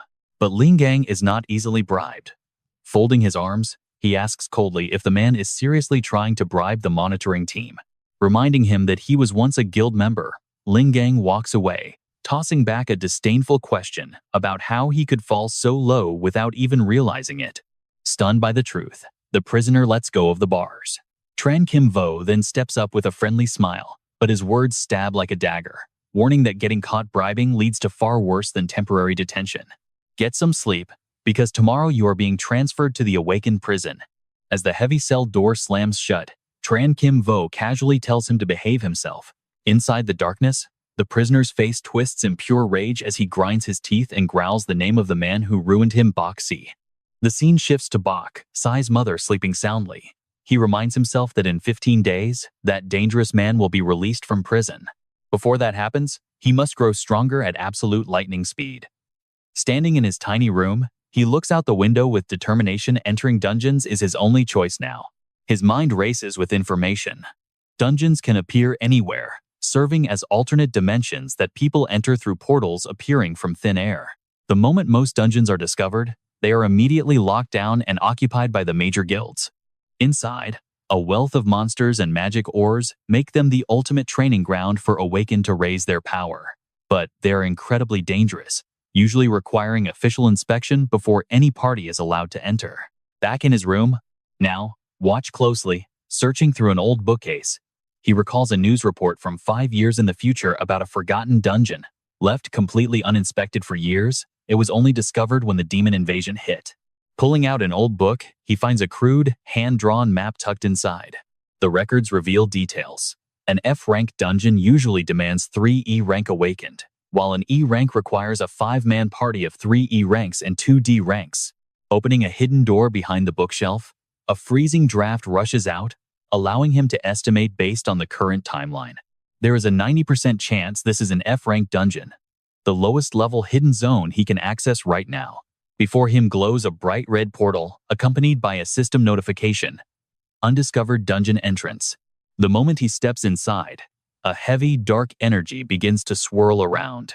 Stepping back cautiously as the freezing air wraps around him, he mutters that dungeons are highly perilous, usually requiring a balanced team of different classes and elemental powers to survive. Suddenly, a surge of green magical energy erupts, wrapping around his body as his eyes burn with determination. He has no other choice. He must grow stronger all on his own, as fast as possible. A system prompt appears with a challenging question. Enter dungeon. Threat level unknown. Stepping through, he is met by a frozen wasteland, blowing warm breath onto his hands as he looks around the icy realm. This must be the territory of ice attribute monsters. Walking cautiously through the howling blizzard, he ventures deeper, only to discover scattered human skeletons littering the frozen ground. Have people actually been in here before? Then, he spots a massive white bear sleeping soundly, its freezing breath puffing into the air. It is a hibernating monster, an E-rank level 8 ice tundra bear. As he stares in awe, a dark shadow suddenly lunges. Dodging at the very last second, his mind screams that his luck has run out. He has hit that unlucky 10% chance. An E-rank dungeon. Squinting through the biting blizzard, Bach quickly assesses his surroundings, trying to comfort himself with a logical theory. You might think he is safe because the monsters are hibernating in this undiscovered dungeon, but think again. His hope is cut short as trouble finds him instantly. With a massive shadow tearing through the wind right at him, a flashing red warning appears. Bloodthirsty forest wolf. Bach nimbly leaps back to evade, lamely realizing that at his current level, even a common wild wolf is ranked higher than him. The wild beast bares its fangs and claws, snapping its foul-smelling jaws directly at its tiny prey, eager to tear him to shreds. Too bad for the wolf, it chose the wrong target. Moving with the lightning-fast reflexes of a seasoned veteran, Bach flips gracefully high in the air, effortlessly evading the deadly, snapping jaws. Landing flawlessly, he grips his razor-sharp short sword, turning back with a confident smirk as he prepares to launch a counterattack. Giving the beast no time to recover, Bach bursts forward, vanishing into a blur of after-images amidst the howling snow, leaving the confused wolf biting empty air. Enraged, the wolf stubbornly pursues him, but its speed is nothing compared to a reincarnated master. Bach glides effortlessly alongside the beast, dodging its desperate, snapping jaws by a mere hair's breadth. Then, a brilliant golden slash tears through the icy sky. With a fatal upward strike, his blade slices right through the falling snow and penetrates deep into the beast's thick hide. The opening battle ends in a flash. The massive beast collapses, staining the white snow crimson as Bach smoothly sheathes his weapon and glances down at his blade. He quietly admires his trump card, an A-rank weapon, the Kunwu sharp blade, which he retrieved from that man's safe. It is something money simply cannot buy on the open market. Its impressive stats appear. A-rank weapon, Kunwu sharp blade, forged from Kunwu stone. Incredibly sharp, slicing through solid iron like butter. Plus 150 strength, 50 luck, 100 stamina, 20% lifesteal, and 20% armor penetration. He nods in satisfaction. This perfectly bridges his current power gap. Still, he realistically assesses his combat capability. The beast's defense is incredibly high. Even targeting its weak spots, it still takes 3 or 4 strikes to bring down. Recalling his golden days when he could defeat a monster with a simple flick, Bach sighs with a helpless grin, deeply missing the times when he was a max-level legend. But complaining won't get him anywhere, so it's time to grind. System notifications chime constantly, awarding him 52 class experience points. Level 1 XP, 102 out of 1,000. Watching the slow progress bar, he sheathes his sword and calculates that raising his E-rank class by 1 level requires killing about 20 wolves, and going from E to D rank requires 10 levels. Just then, the loot screen shows 1 frost wolf tooth acquired. Before he can even catch his breath, a wild, ear-piercing howl echoes from afar, shattering the icy silence. Instantly on high alert, Bach peers into the dark, spotting multiple shadowy figures snarling as they charge through the blizzard. Welcome to the wolf pack feast. A massive pack emerges from the darkness, led by a giant boss, with jagged, spiky fur and blood-red eyes. The bloodthirsty Wolf King, an E-rank level 4 ice attribute monster. Surrounded, he grips his blade, realizing the scent of fresh blood drew them all here. Trust me, you and I are in for one hell of a fight next time. Instead of panicking, Bai's golden eyes burn with excitement. He frowns and smirks with a battle-hungry grin. They're trying to swarm him already? Stick with me, because we're about to see some insane action. Wasting no time, the wolf pack leaps into the air together. They swarm him from every single angle, closing in like a deadly net of absolute doom. Time to show off. His blade slices a brilliant arc through the air, moving like a graceful dancer on ice.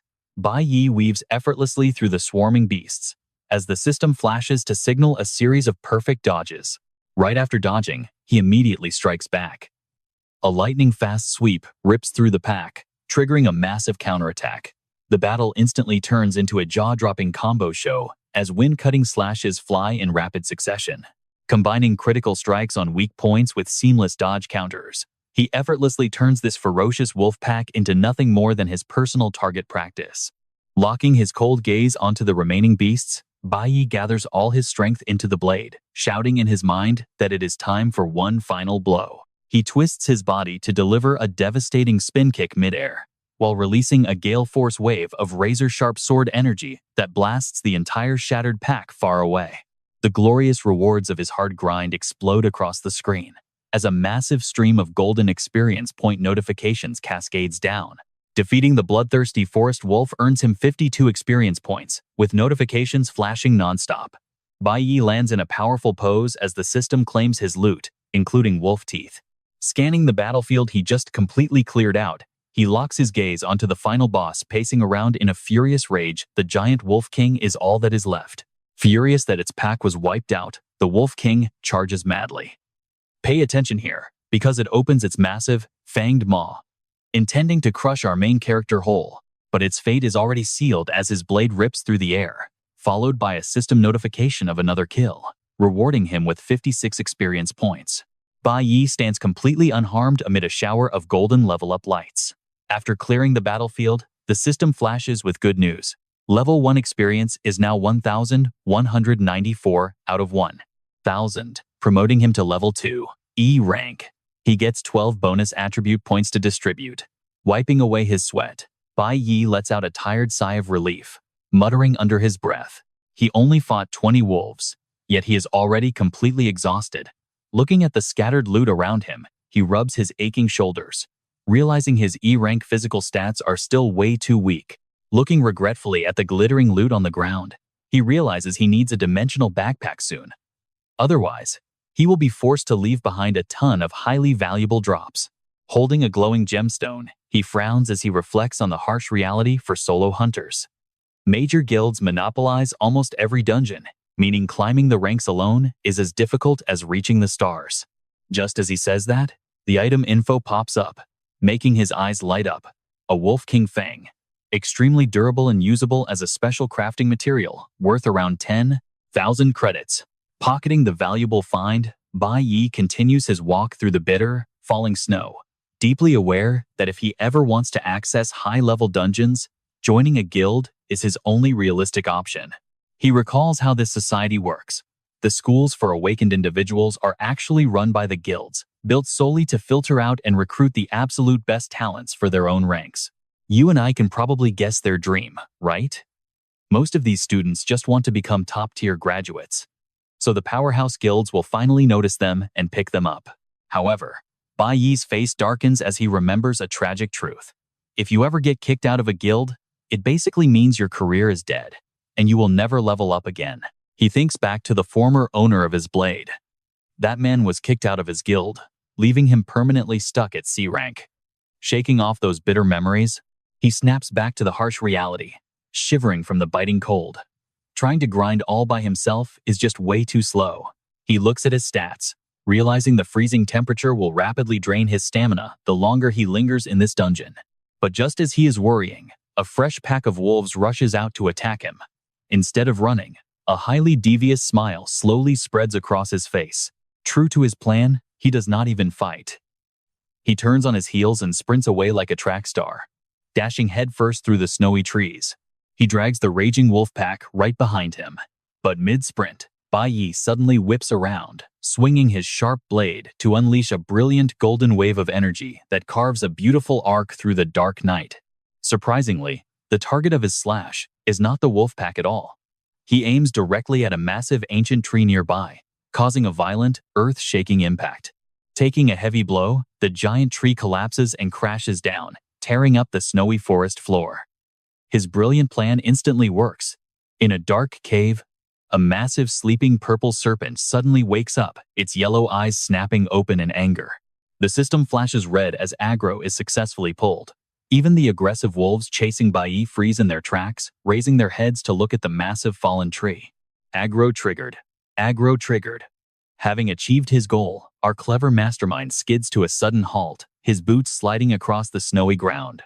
Wiping away a single drop of sweat, he looks back with a sharp, incredibly smug grin.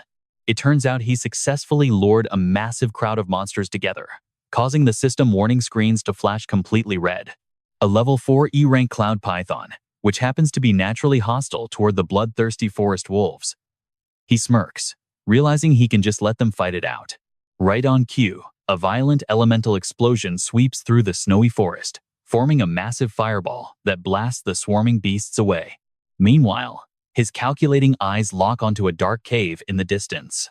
He whispers with a smirk, knowing that loud explosion was more than enough to wake up the real boss. He mutters an arrogant provocation. "You should be waking up right about now." Answering his call, the thick ice suddenly shatters as a giant shadow roars out of the ruins, unleashing a bone-chilling frost across the entire forest. The beast who woke up is a very angry boss, whose nap was ruined, and the system instantly locks onto it. An ice plane bear has been awakened, and it is incredibly cranky. It is in an enraged state, attacking targets indiscriminately with plus 20% damage, its glowing eyes locking onto the small creatures surrounding it. Hiding in a safe corner, he nods in complete satisfaction. The giant beast wildly swings its massive pillar-like claws, shattering the ground as it violently lashes out at the helpless wolf pack below. Bai Yi smirks, knowing that in this frenzied state, the bear will attack absolutely anything in sight without distinguishing friend from foe. Sure enough, his mastermind strategy works perfectly. While the monsters get absolutely pulverized by the rampaging bear, Bai Yi glides through like a ghost, reaping the easy experience points from the dying beasts. The system explodes with constant notifications. Successfully defeated bloodthirsty forest wolf. 52 experience points and 2 snow wolf teeth gained. Defeated cloud python. 56 experience points and 1 poison gland earned.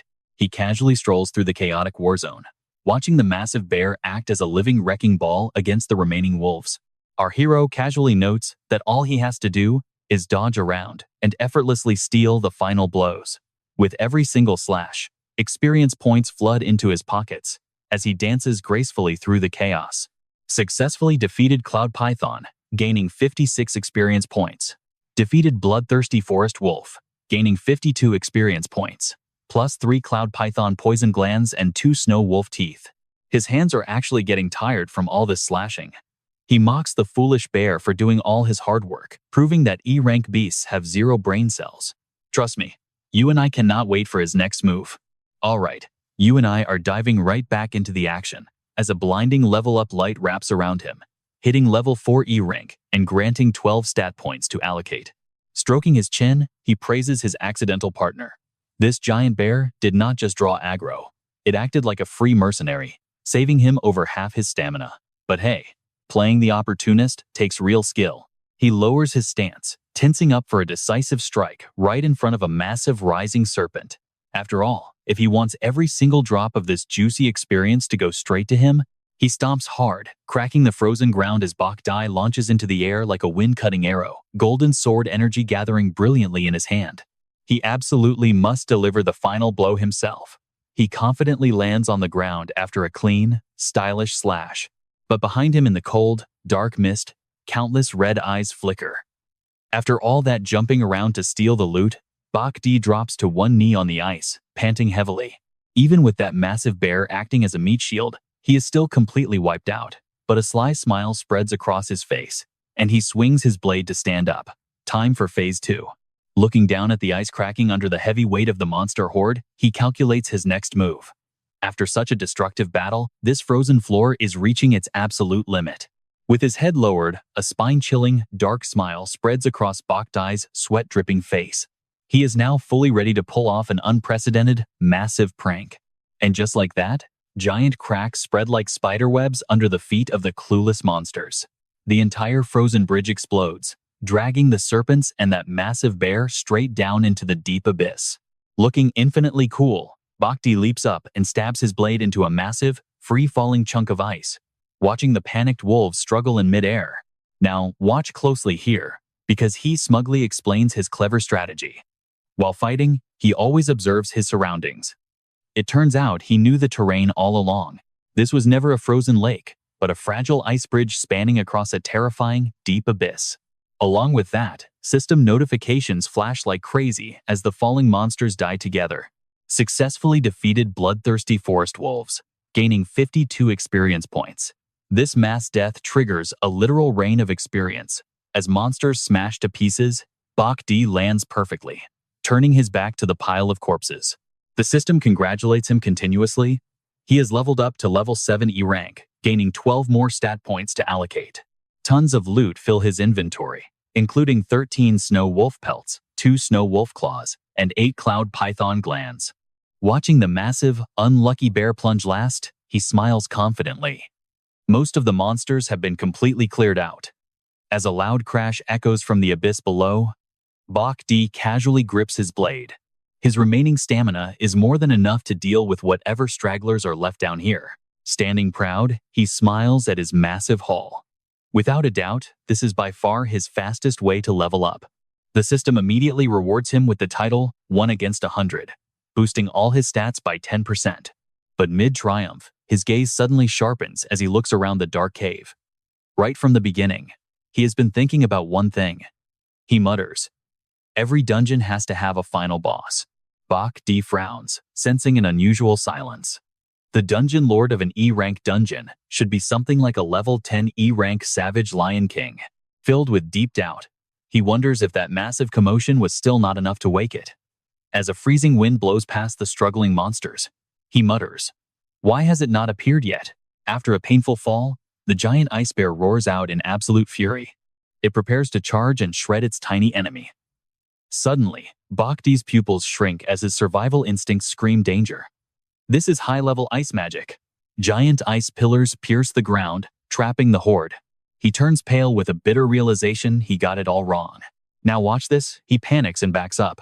A freezing wave of killing intent suddenly suffocating the air. A swirling vortex of dark energy sweeps through, unleashing overwhelming power over the area. Countless sharp icicles burst from the ground, freezing everything in sight. Even the fierce giant bear gets frozen solid on the spot. Bach D is shocked as he finally realizes the boss's wicked scheme. It deliberately waited until their stamina was fully depleted before luring them into this exact trap.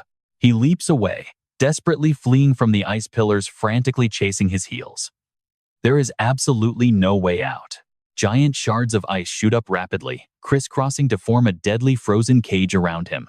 Gritting his teeth with cold sweat pouring down, he feels like prey for the first time in this battle. Standing precariously atop a rising ice block, he realizes the enemy's extreme cunning.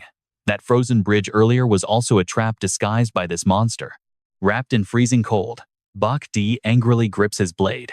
This monster only had to wait for the final moment to steal all the spoils. His eyes flash with fire, growling in absolute shock. How could a low-level dungeon hide such a monster?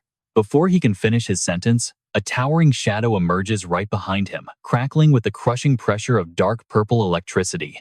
The mastermind behind the curtain finally reveals itself, leaving Bach D stunned. It is an intelligent dungeon leader. The system flashes a deadly red warning. It is a level 11 D-rank cloud attribute beast, the Dungeon Lord. Lord of the Frost Forest. Alongside it are 2 giant gorillas wielding massive wooden clubs, both level 10 E-rank cloud beasts. The old ape's face appears. The Lord of the Frost Forest gives him zero chance to resist. Bach D's entire body is instantly frozen solid inside the ice, leaving him to helplessly glare and grit his teeth. The system ruthlessly displays a desperate analysis, recorded at exactly 2:10 a.m. on Saturday. It is a hidden, special E-rank dungeon called the Spring of Frost, which houses an intelligent leader, boss. Level 11. D-rank cloud attribute. Lord of the Frost Forest. Danger level. High. Suggested party size. 5 E-ranks plus 3 D-ranks. As the freezing ice wraps tightly around Bach D, his body temperature rapidly plummets toward absolute zero.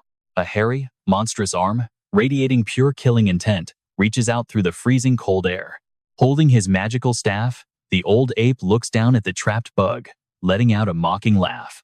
On command, a giant gorilla swings its massive foot downward, aiming to crush the ice block containing Bach D into tiny pieces.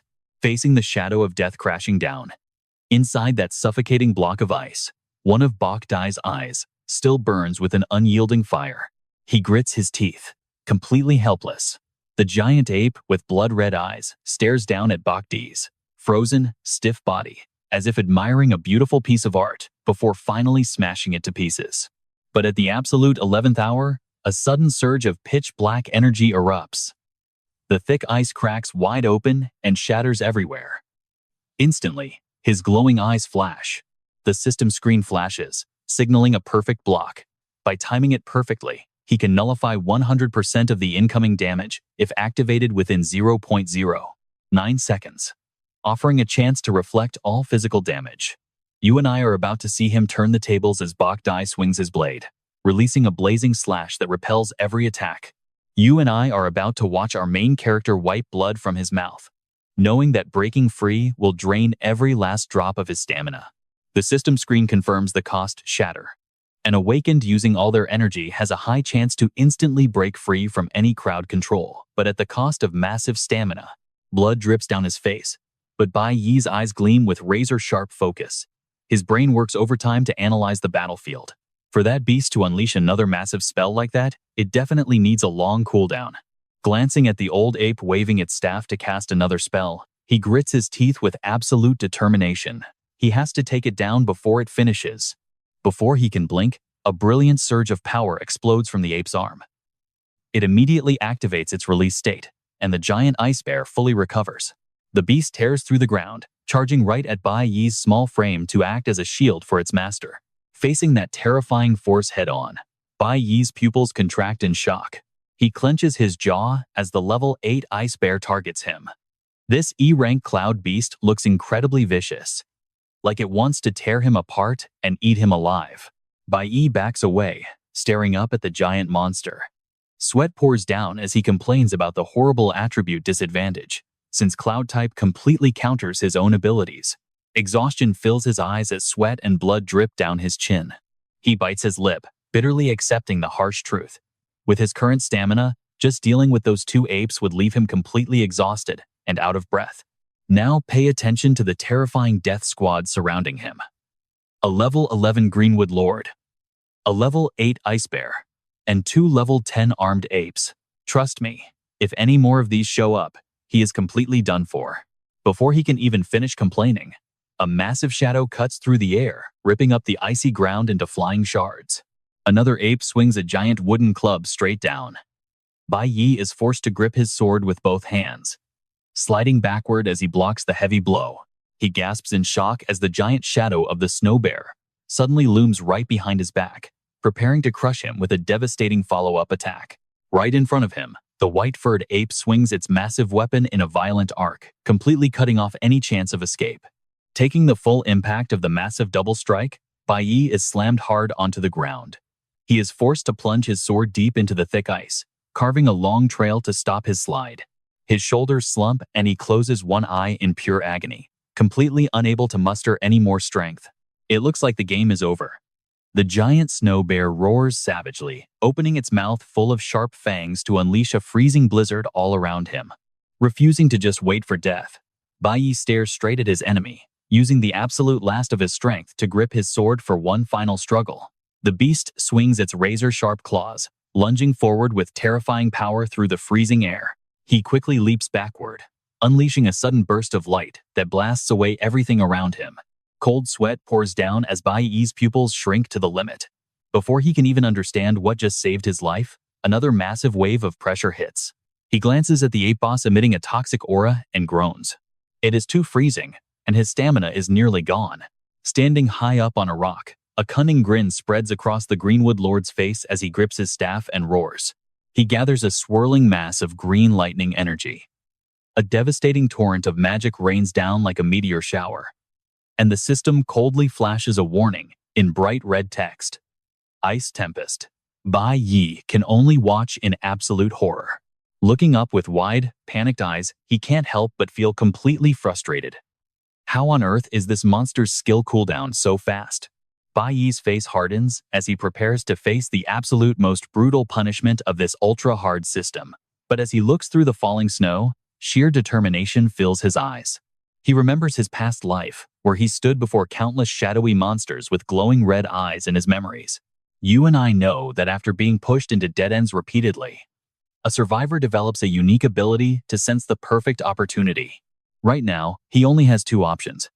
Blasted back by the shockwave of the magic attack, he grits his teeth and calculates. The first option is to stay and fight, but his stamina is already completely drained. Even if he forces himself to take all that damage just to face those high-level monsters, his eyes flash with absolute determination amidst the fierce blizzard. His brain coldly calculates the harsh truth: his survival rate is exactly 0%. Decisively, Bai swings his blade, spins on the cracked ice, and chooses option 2. Without a single second of hesitation, he leaps right off the cliff, throwing himself into the deep, dark abyss below. High in the air, a massive block of ice rapidly forms and completely seals his entire body. Trapped inside the freezing ice, Bai falls in absolute freefall, rushing straight down the side of the steep cliff.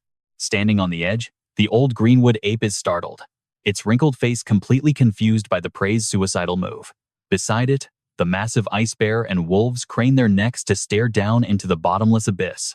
The block of ice containing Bai continues to plunge into the dark, endless canyon between two giant rock walls. A faint light gleams from the ice block as it falls straight down the deep abyss. Suddenly, the scene shifts to a loud, rapid knocking down a sunlit hallway. A middle-aged woman opens the bedroom door, grumbling to herself about how her son always sleeps in so late on weekends. Her eyes freeze, and her pupils shrink in pure shock as she looks inside the room. The system screen shows the real-world time, 10 a.m. on Saturday, May 23, 2015. Inside the empty bedroom of Zioe Mansion, the bed is made neatly, but there is absolutely nobody there. In her hand is a scribbled note in her son's handwriting. "Mom, I went to a friend's house and will not be back late. Please do not worry about me." The mother's expression fills with deep worry as she mutters that something is wrong. If he went to a friend's house, he would have told her directly, instead of leaving a note. What is going on? Xiaoyi, what is wrong with you? Memories of her son with a cold gaze, quietly touching a scar on his face, flash through her mind. Ever since he came home yesterday, he acted like an entirely different person. Why does her heart feel so incredibly uneasy? Back in the dark dungeon, a bloody bandage floats quietly along the freezing currents of a dark underground stream. Bai's scattered thoughts echo as he remembers the terrifying moment the ice bridge collapsed. He knows that nearly 100 demon beasts fell down with him. A bloody, scratched hand grips a sharp ledge of ice to pull himself up. He coughs weakly as he struggles to breathe. Struggling to stay afloat in the freezing water, a massive flood of experience notifications flash across his vision. He frowns, analyzing the data, realizing he only gained 3 levels. Coughing up bloody foam, Bai slowly drags his heavy body onto the icy shore. That proves only about 60 beasts were killed. There are still 40 monsters left alive. And that is where you and I leave him, staring into the cold, misty darkness, whispering about what lies at the bottom of the abyss. Remembering how the ice shattered upon impact, his eyes gleam with sharpness despite his injuries. There had to be a river down here. His memories flash back to his body, plunging from the sky, slamming hard into the freezing water with a massive splash. Recalling that violent impact with the freezing water, he realizes how insane his gamble was. Choosing option 2 was truly his only path to survival. Stick with me here, because we are starting with our main character collapsing on the freezing ice, while 3 red system screens flash warning of hypothermia, bleeding, and critical exhaustion. He gasps for air. Shattering the ice one more time had completely drained his energy. On top of that, falling into the river from such a massive height had wrecked his body, face pressed against the rough, freezing ground. Blood painting the ice red. Bai feels his heavy eyelids closing in utter helplessness. Is this really how it ends? Is this really my limit? Bai mutters in absolute exhaustion. A second later, his frozen body collapses onto the hard ice, completely ignoring the 3 red system warning screens for hypothermia, continuous blood loss, and debility that continue to flash relentlessly in front of him. Right then, a massive, white-furred beast with razor-sharp fangs leaps out, opening its giant, terrifying maw. Raising its deadly claws for a final, crushing blow, the system coldly displays the monster's status info: Glacier Overlord. Level 9, E-Class, Cloud-type Magical Beast. Just as the Grim Reaper is about to take his soul, Bai Yi's consciousness begins to drift away into his distant, fading memories, floating down into a dark, endless void. Out of nowhere, the warm, playful voice of an old friend echoes in his mind, saying, "Hey, kid, you are finally back, and you didn't even invite me for a drink?" Then, his vision shifts to a beautiful, brown-haired girl reaching out to him with open arms, smiling as brightly as the warm sun, saying, "Bai Yi, come over here and give me a hug." The memories keep dancing, shifting to a young teammate whispering with a mischievous grin, "Hey, boss, what if we sneak out tonight to grab some roast goose rice?" Another familiar figure waves at him, holding a chaotic stack of messy documents. "Hey, Bai Yi, what is up with this data? Come over and help me look at this." Then, his mother's worried voice returns, gentle as a spring breeze. "Does the wound on your head hurt badly, my child?" But suddenly, those warm memories are swallowed by pitch darkness. The horrific ape lord of the forest appears with eerie, glowing red eyes, thrusting its razor-sharp claws right at him. Then, the face of a sinister, eye-patch-wearing villain appears against a blood-red backdrop, spitting a cruel and toxic curse. "Go die." Another mysterious, shadowy silhouette points a finger straight at his face, repeating the murderous threat, "Just go die." One last massive shadow unleashes a fatal strike, tearing through the red sky as if passing judgment. This is where you end. Amid the hellfire of his memories, Bai Yi's limp hand on the ice suddenly clenches into a tight fist. A surge of golden energy explodes from within as he grinds his teeth and roars, "I have no limits. I am not allowed to have limits." Now watch closely as we snap back to reality. Staring right into the monster's giant jaws, Bai Yi's eyes ignite with a brilliant gold, carrying the dark trauma of his past life. Determined to never let his past regrets happen again, he uses unimaginable strength to hold his blade horizontally, blocking the giant beast's crushing bite as bright sparks fly everywhere. The Glacier Overlord's pupils shrink. Its eyes widen in sheer shock as an invisible, overwhelming force pushes its massive body backward. Lifting his blood-stained face, one of Bai Yi's eyes burns with a furious golden light as he mutters, "I will absolutely never let history repeat itself." Using all his strength to shove the beast's sharp jaws away, he drives his sword forward and roars in absolute fury. "I have already lost." A blinding golden light engulfs his blade as pure murderous intent fills his eyes. "I have already died once." Instantly, Bai Yi springs up and unleashes a devastating kick. Spinning around, he delivers a thunderous follow-up kick, sending blood and broken fangs flying into the air. He roars a vow of steel. "I will absolutely never die again." An earth-shattering shockwave erupts as he uses that momentum to lunge forward, swinging his blade down in a fatal strike powered by sheer, overwhelming force. Landing on one knee, he stabs his sword deep into the ground. A wild, satisfied smirk creeps onto his face as his heavy, rapid breaths turn into white mist in the freezing air. Suddenly, a brilliant pillar of golden light erupts from the ground, wrapping around his body. The system chimes in, explaining this insane turnaround. Only surviving a hopeless, deadly situation can trigger a class advancement. He stands tall, bathed in surging power, while completely ignoring the stumbling beast roaring behind him.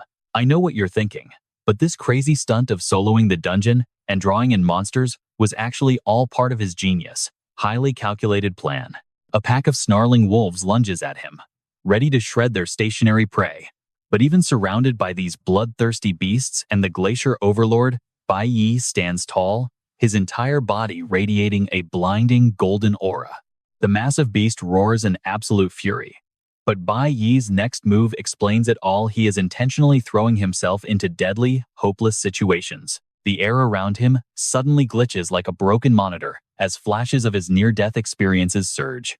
He did this deliberately, because surviving extreme, hopeless peril is the key to trigger the system. Unleashing a massive surge of adrenaline, his stats skyrocket continuously.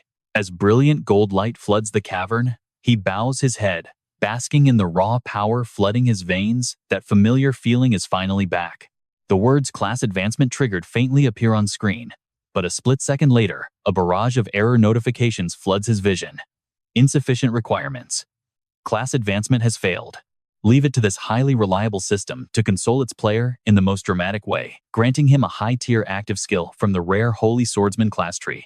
With half his face shadowed and his golden eye glowing cold, he mutters that even if he did not hit the target goals for a class promotion, unlocking an ultimate skill like this is still a massive win. His metal blade flashes with a blinding golden light, slicing through the freezing darkness. Standing majestically amidst a chaotic swarm of glitching notifications, he coldly hands down his final judgment. A confident smirk spreads across his face.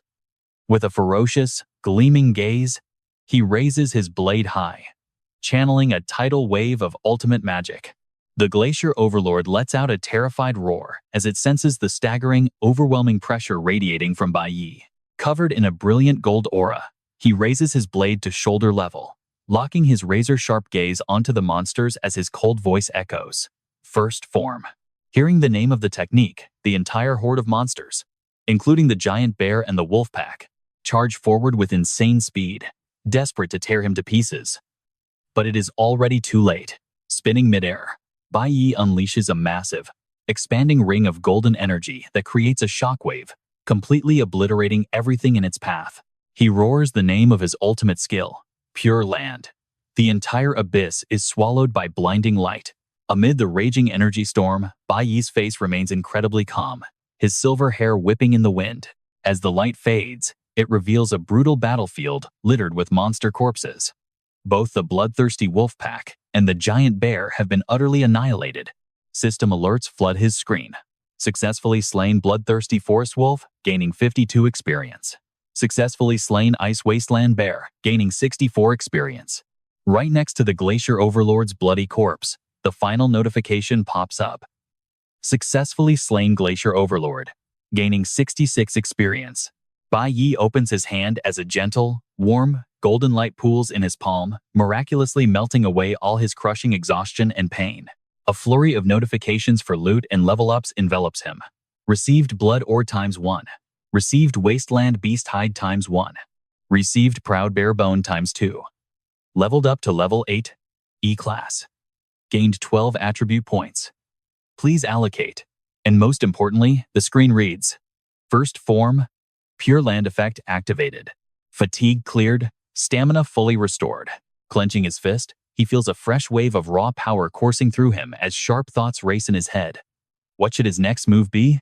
And that is where we leave him, as the system rewards this absolute madman with a new title, Ice Wasteland Vagrant, giving him plus 100 resistance to cloud-type creatures. Let's dive right into this crazy moment where our guy gains frost immunity and unlocks his ultimate skill. One King Pure Land. Looking up at the abyss where the old boss waits, his eyes flash with pure defiance. Time to settle the score. As Bai Shi's status screen pops up, his boosted stats show he has officially transformed into a literal fighting machine. After his spectacular revival, he goes right back to the relentless grind, easily taking down the remaining Blood Forest wolves. Experience points flood in until he finally hits level 9. E-Class, gaining 12 attribute points to distribute. Swings his blade, feeling the massive difference now that he is level 8. Slashing through E-Class monsters feels completely effortless now.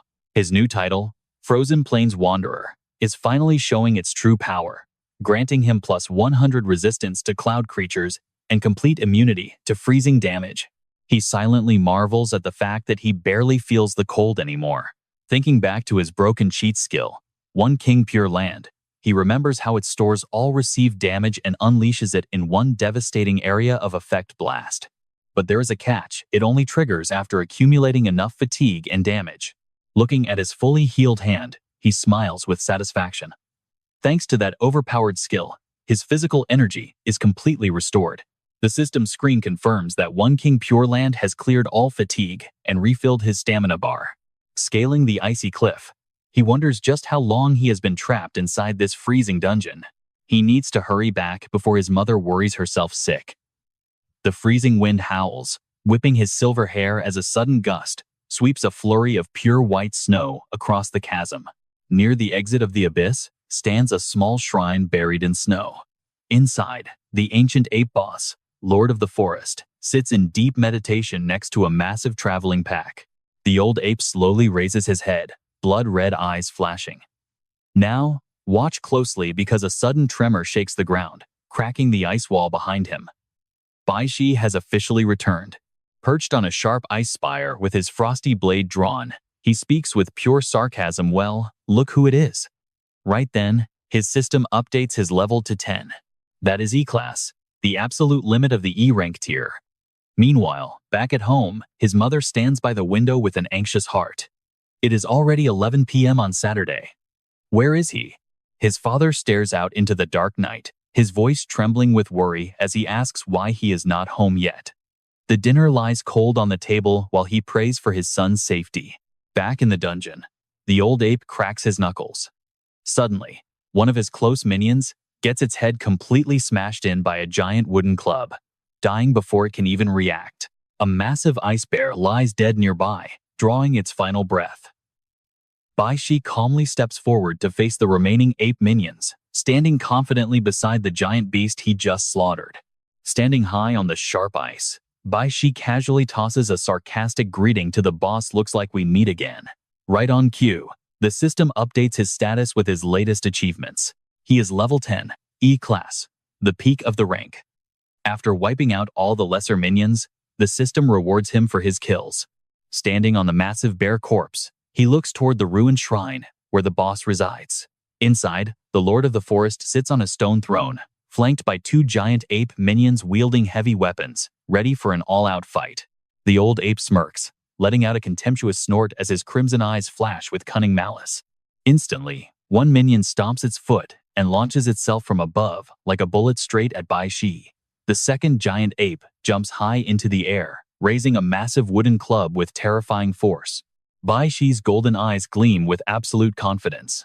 He does not flinch for a second against their coordinated strike.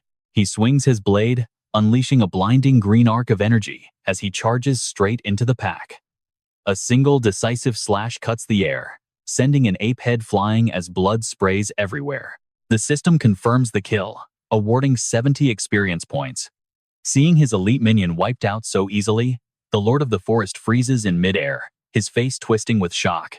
Flying into a pure rage, the boss swings his magic staff forward. He conjures a roaring blizzard, unleashing his ultimate skill, Ice Storm Assault. But Bai Shi simply raises his hand, conjuring an invisible barrier that blocks the freezing storm. The word immune pops up on screen as he glides through the blizzard completely unscathed. The system explains that his passive resistance successfully blocked all freezing damage. Terrified, the Lord of the Forest stumbles back, completely unable to believe his eyes. Panicking, the boss grabs a glowing purple ice orb, preparing to unleash his ultimate trump card. The remaining apes charge forward together, desperately trying to buy time and shield their master.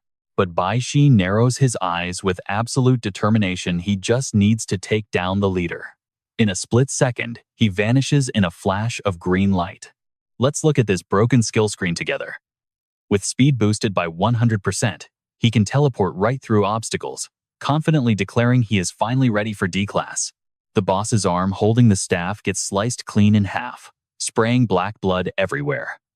The old ape clutches his wound in agony, while Bai Shi stands right behind him, blood dripping from his blade. The Lord of the Forest glares with bloodshot eyes, consumed by sheer hatred and denial. Bai Shi slowly turns around, looking back at him with cold, emotionless eyes. Whispering a cold farewell, he unleashes a flurry of brilliant golden slashes that tear the massive boss's body to shreds. Bai Shi sticks his blade deep into the ice, officially ending the fight. The system announces his victory over the level 11, D-class boss, awarding him 1,000 experience points. A pillar of golden light envelops his body as the system delivers the good news: he has successfully promoted to a D-class core warrior, doubling all stats. He is now level 11, D-class, with 12 extra attribute points. But suddenly, strange notifications pop up, showing loot to collect and stating that enough cloud element has been stored to awaken a new class. Our guy stands there completely baffled, sweating bullets. He was so focused on surviving the fight that he completely forgot about accumulating cloud element. Standing in the glowing aura, Bai Shi stylishly twirls his blade with a smug smirk. The system keeps the hype train rolling by instantly displaying a message that he has unlocked a new class. He is now a level 1, E-class cloud mage, capable of switching classes whenever he wants. Staring at the red tier class screen, he stands completely shocked by his insane luck. He excitedly calculates his massive stat boosts. Even though it is only E-class right now, this new class gives him raw stats that are almost equal to his current D-class warrior build. Not keeping him waiting, a faintly glowing purple stone and a small pouch drop directly from the boss remains. The system counts the loot. A D-class mage weapon. The magic stone. It grants plus 40 elemental strength and mental power. Expands magic range by 50%. And a D-class spatial bag holding up to 20 items.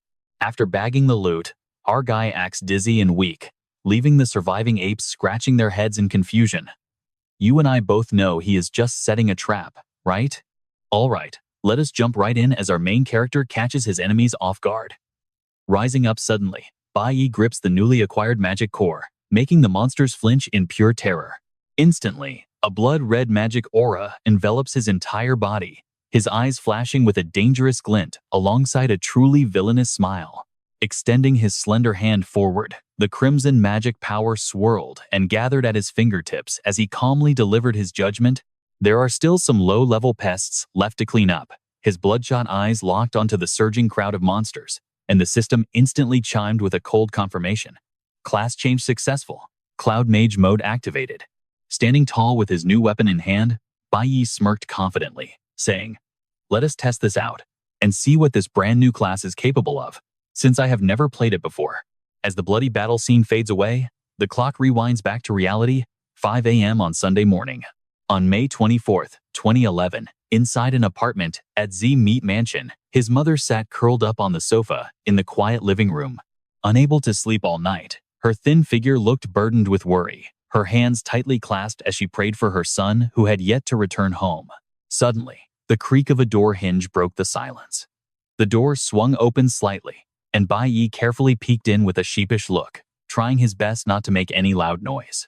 Hearing the sound, his mother looked up with bloodshot, teary eyes, and the tears she had held back all night finally came pouring down. She stood up in a rush, her crumpled apron fluttering slightly, her eyes fixed onto the figure standing at the doorway.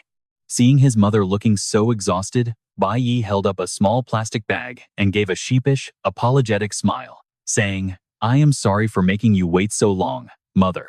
Without waiting for any explanation, she rushed forward to hug her son, squeezing him tightly as if fearing he might vanish again. Resting her chin on his shoulder, she sobbed quietly. Feeling deeply apologetic, Bai comforted her, wondering if she had been waiting for him all this time.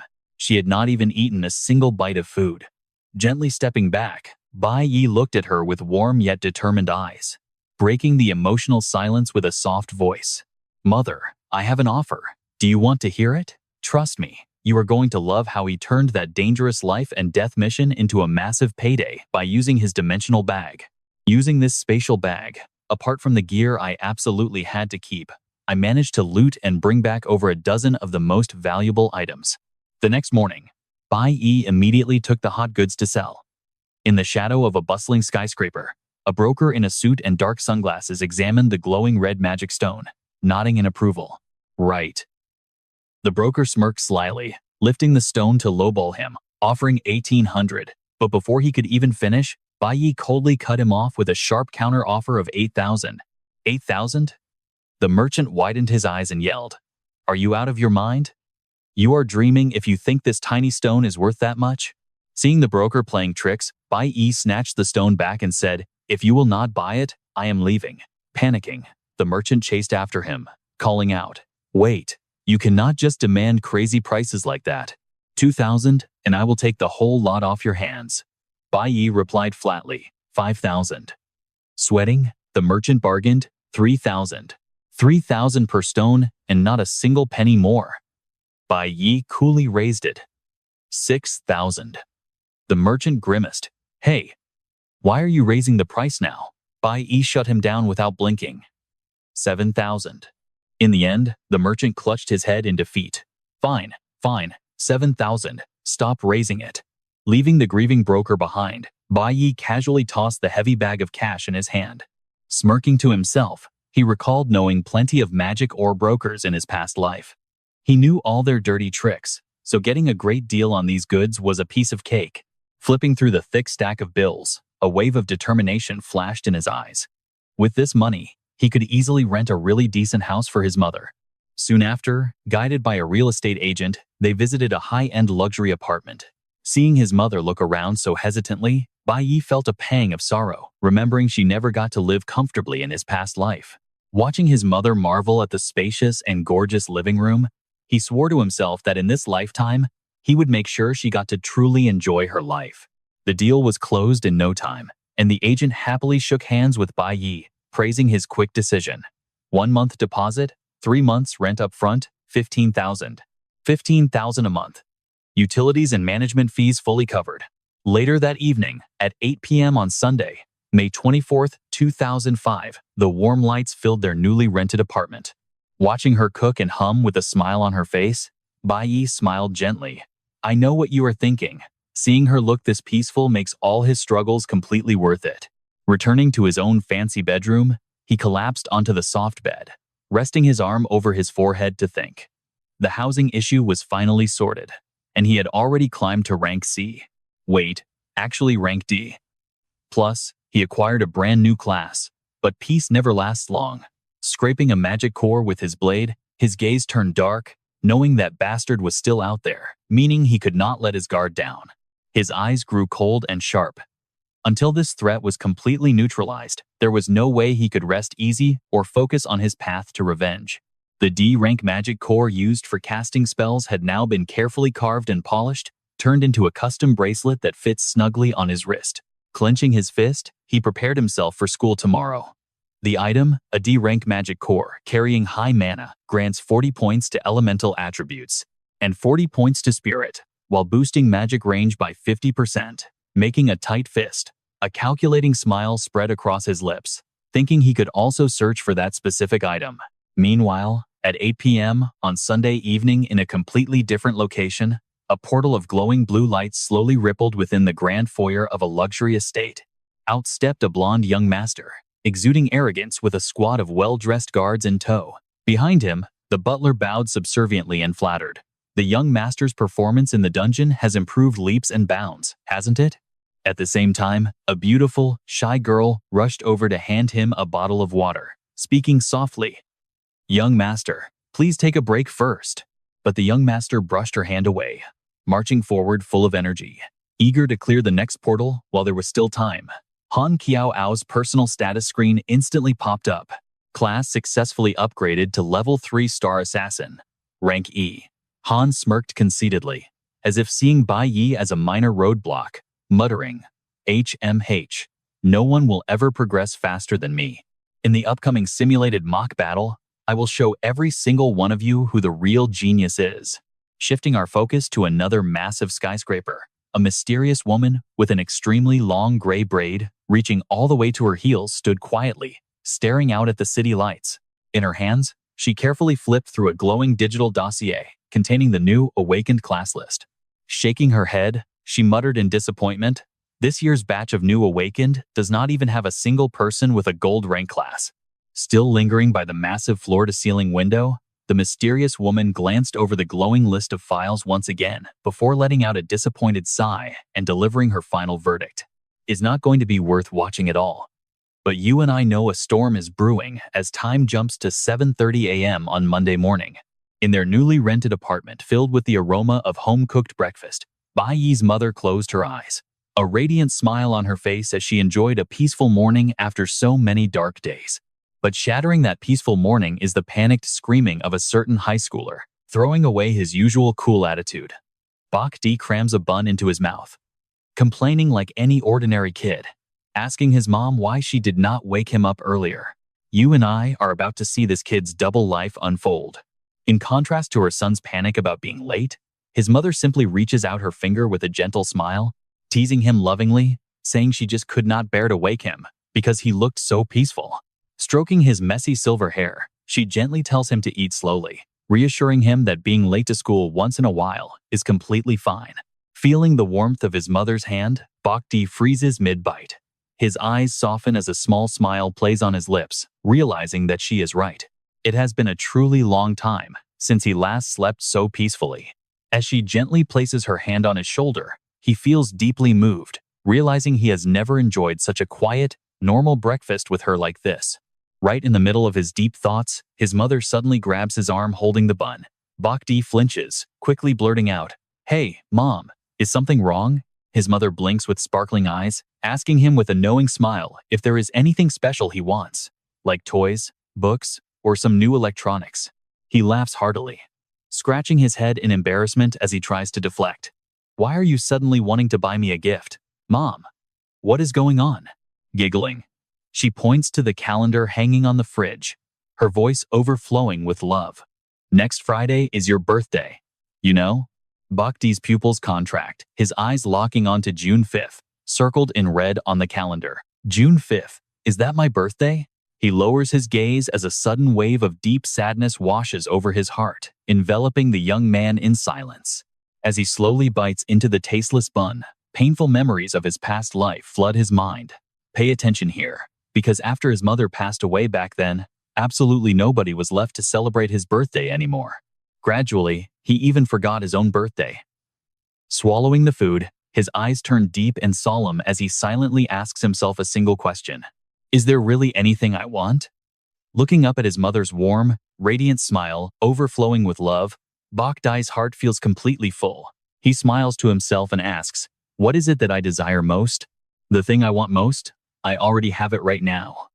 Shaking off his soft thoughts, his expression turns cold. Taking a final bite, the sharp aura of a predator instantly takes over. A chilling, murderous intent flares in his golden eyes, completely hidden beneath his polite student disguise. He silently vows that it is finally time to complete his ultimate mission. The ghost of the masked assassin flashes through his mind like a dark blood curse, and his final goal is locked in with absolute certainty: kill him. Leaving his family life behind, we shift to the spacious campus of Enlightenment High School. The instructor's loud voice booms through the speakers, yelling, "You brats. I assume you got plenty of rest over the weekend?" Standing with his hands behind his back in the middle of the sports field, the stern-faced instructor addresses the students. And now, it is officially time to begin. Scanning the noisy crowd of students gathered below, the instructor proudly explains the massive power backing them, declaring that Enlightenment High School is directly under the Pantheon Guild, and the guild itself will be closely monitoring every single action they take from this moment on. In contrast to his excited classmates, Bach just stands there with his hands in his pockets, looking completely bored, while the instructor keeps lecturing, shouting that this mock combat trial is the very first stage for all of them to show off their awakened powers. This battle is basically their middle school graduation exam.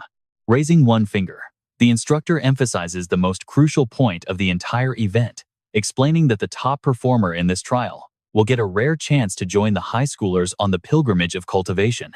You can see their excitement. The students instantly gasp, their eyes shining with deep longing. The pilgrimage of cultivation is a once-a-year event, offering the most direct path to rub shoulders with the top elite of the Pantheon Guild. As brilliant golden sunlight streams in through the window, the instructor finally reveals the ultimate prize. The school will send the very best students from both middle and high school together to the Sacred River Kingdom, which is the main headquarters of the Pantheon Guild. At those words, half of Bhakti's face sinks into shadow. His sharp golden eyes narrow as his brain automatically pulls up memories from his past life about the Sacred River Kingdom, the headquarters of the Pantheon Guild. The image of a scruffy man with a cigarette in his mouth and a carefree smile flashes through his mind. Bhakti reminisces that this was the exact place where he and his master first met. At the same time, the silhouette of the masked assassin appears blood-red in his memories. He clenches his fists as killing intent surges, knowing it is also where that bastard was born. But he and his master did not actually know each other back then. That guy only became his ally after he joined the Pantheon army. With his golden eyes shining, Bhakti realizes that scoring high in this assessment to infiltrate the pilgrimage is the fastest path. Meanwhile, in the classroom, a freckled classmate yells in excitement mixed with fear, shouting that the mock combat starts this Friday. Filled with both dread and excitement, his blood is boiling. Beside him, a classmate with glasses nervously replies, saying he heard they have to enter a monster dungeon for the trial. Are we really capable of doing this? Before the students can even process their fear, the instructor stands with hands on his hips, loudly launching their hellish training. declaring that the first stage is physical training in the gravity room. First, everyone must complete 10 rounds of shuttle runs. Hearing this, the freckled kid next to him gets fired up, clenching his fists as the fiery passion of youth burns within him. A real man has to step up. I will do 20 rounds. In stark contrast to his classmates' burning passion. Bach just shoots a lazy glance, his face showing the calm, weary indifference of someone who has seen it all. On the instructor's command, group after group of students obediently line up, slowly marching into the gravity room for their first taste of suffering. But right when everyone is listening obediently, Bach suddenly speaks up, declaring that he does not want to use this training room. His bold statement instantly freezes the entire class, leaving his bespectacled friend and the pink-haired girl staring in utter shock. The instructor's brows furrow as a dark shadow falls over his rugged face, and he growls the name of the boy defying his orders, Bach D. Leaning down with hands on his hips, he sneers threateningly. I heard all about your little fight with Hong Kwang Thin over the past weekend. But do not think that beating someone with a red-tier class is a big deal, using it as an excuse to skip training. Completely unfazed by the teacher's heavy pressure, Bach calmly cuts him off to state his request. I want to do training that is much more targeted. Stunned, the instructor stammers in disbelief, asking him back. Targeted? What exactly do you mean by that? Feeling his professional pride wounded, he raises his chin, his sharp, dagger-like eyes digging into the rebellious student. With the calm air of a seasoned veteran, Bach breaks down his reasoning, while vivid class illustrations appear behind him. You and I can see he is no ordinary student. Physical strength is indeed a core requirement for almost all awakened, so using the gravity room makes perfect sense. However, shuttle runs are only truly beneficial for classes requiring high speed and coordination, like typical warriors or agile assassins. It is absolutely not something that everyone needs. He continues his airtight argument as powerful mages appear as examples behind him. All right, you and I are about to see why mages love this. Since everyone's attributes and combat habits are totally different, training focus has to be customized for each individual. Hearing this young kid babble on without stopping, the massive coach looms extremely close, blocking out the light, and growls menacingly. Are you trying to teach your instructor how to do his job? Standing behind him, the pink-haired girl glances over with shocked eyes, silently evaluating the training method he just described. Her mind races as she thinks, but this theory was only recently proposed by Master Dong Yang. If not for the videotape my dad brought home, I would have never known about it. To think Bai Yi actually shares the same ideas as that great master. Sensing the extreme tension, his four-eyed friend fearfully covers his mouth, whispering to warn his best friend, Bai Yi, even if you have great ideas, you should save some face for the teacher. He is, after all, the most powerful and authoritative coach in our entire school. How could you just call him out like that? While his friend sweats bullets, the coach suddenly slams a rough hand on Bai Yi's shoulder and calls his name deeply, Bai Yi, startling the glasses-wearing friend completely. But contrary to expectations of an angry storm, the coach suddenly bursts into a hearty laugh, patting the student's shoulder in praise. The training method you just mentioned actually makes a lot of sense. Not only that, but he admits the flaw, making the glasses friend freeze. The coach solemnly explains the harsh reality, but there are just too many students in this school. Trying to cater to everyone's individual needs in such a short time is extremely difficult. To put it plainly, this mock combat simulation is your final middle school graduation performance. If you fail to perform well, it could easily ruin a student's entire future. His gaze wanders into the distance, looking over the vast training field where students are busy walking out the door. He lets out a heavy, incredibly weary sigh. As a teacher, deciding whether to step in and choose their path, or let the students decide their own futures, is an incredibly difficult riddle to solve. Now, watch closely as Bai Yi hears these sincere words. His gaze softens as he looks toward the door with deep gratitude. In my past life, despite my awful background, I was lucky to meet many great mentors. Turning around to face his coach, a confident smile plays on Bai Yi's lips as he vows, Teacher, trust me, I definitely won't disappoint you in this final graduation performance. Won over by his sheer confidence, the coach crosses his arms and nods, asking for his input. Then tell me, and how exactly do you want to train? You awakened as a core warrior, right? Bai Yi quickly makes an absolute bombshell of a request. Teacher, Can you help me set the elemental room's suppression level to the absolute maximum? As he speaks, the young man confidently points straight toward the closed door marked elemental room at the end of the hallway. Hearing this, the teacher, the glasses-wearing friend, and the freckled kid all freeze in total shock, crying out in unison with utter disbelief and absolute confusion. What? You want to enter the elemental room? Stared at like some bizarre alien, Bai Yi explains that he wants to develop his abilities in a more balanced way, so he wants to challenge his own limits. But in his mind, he is sweating buckets. He obviously can't just blurt out that he wants to secretly level up a secondary mage class.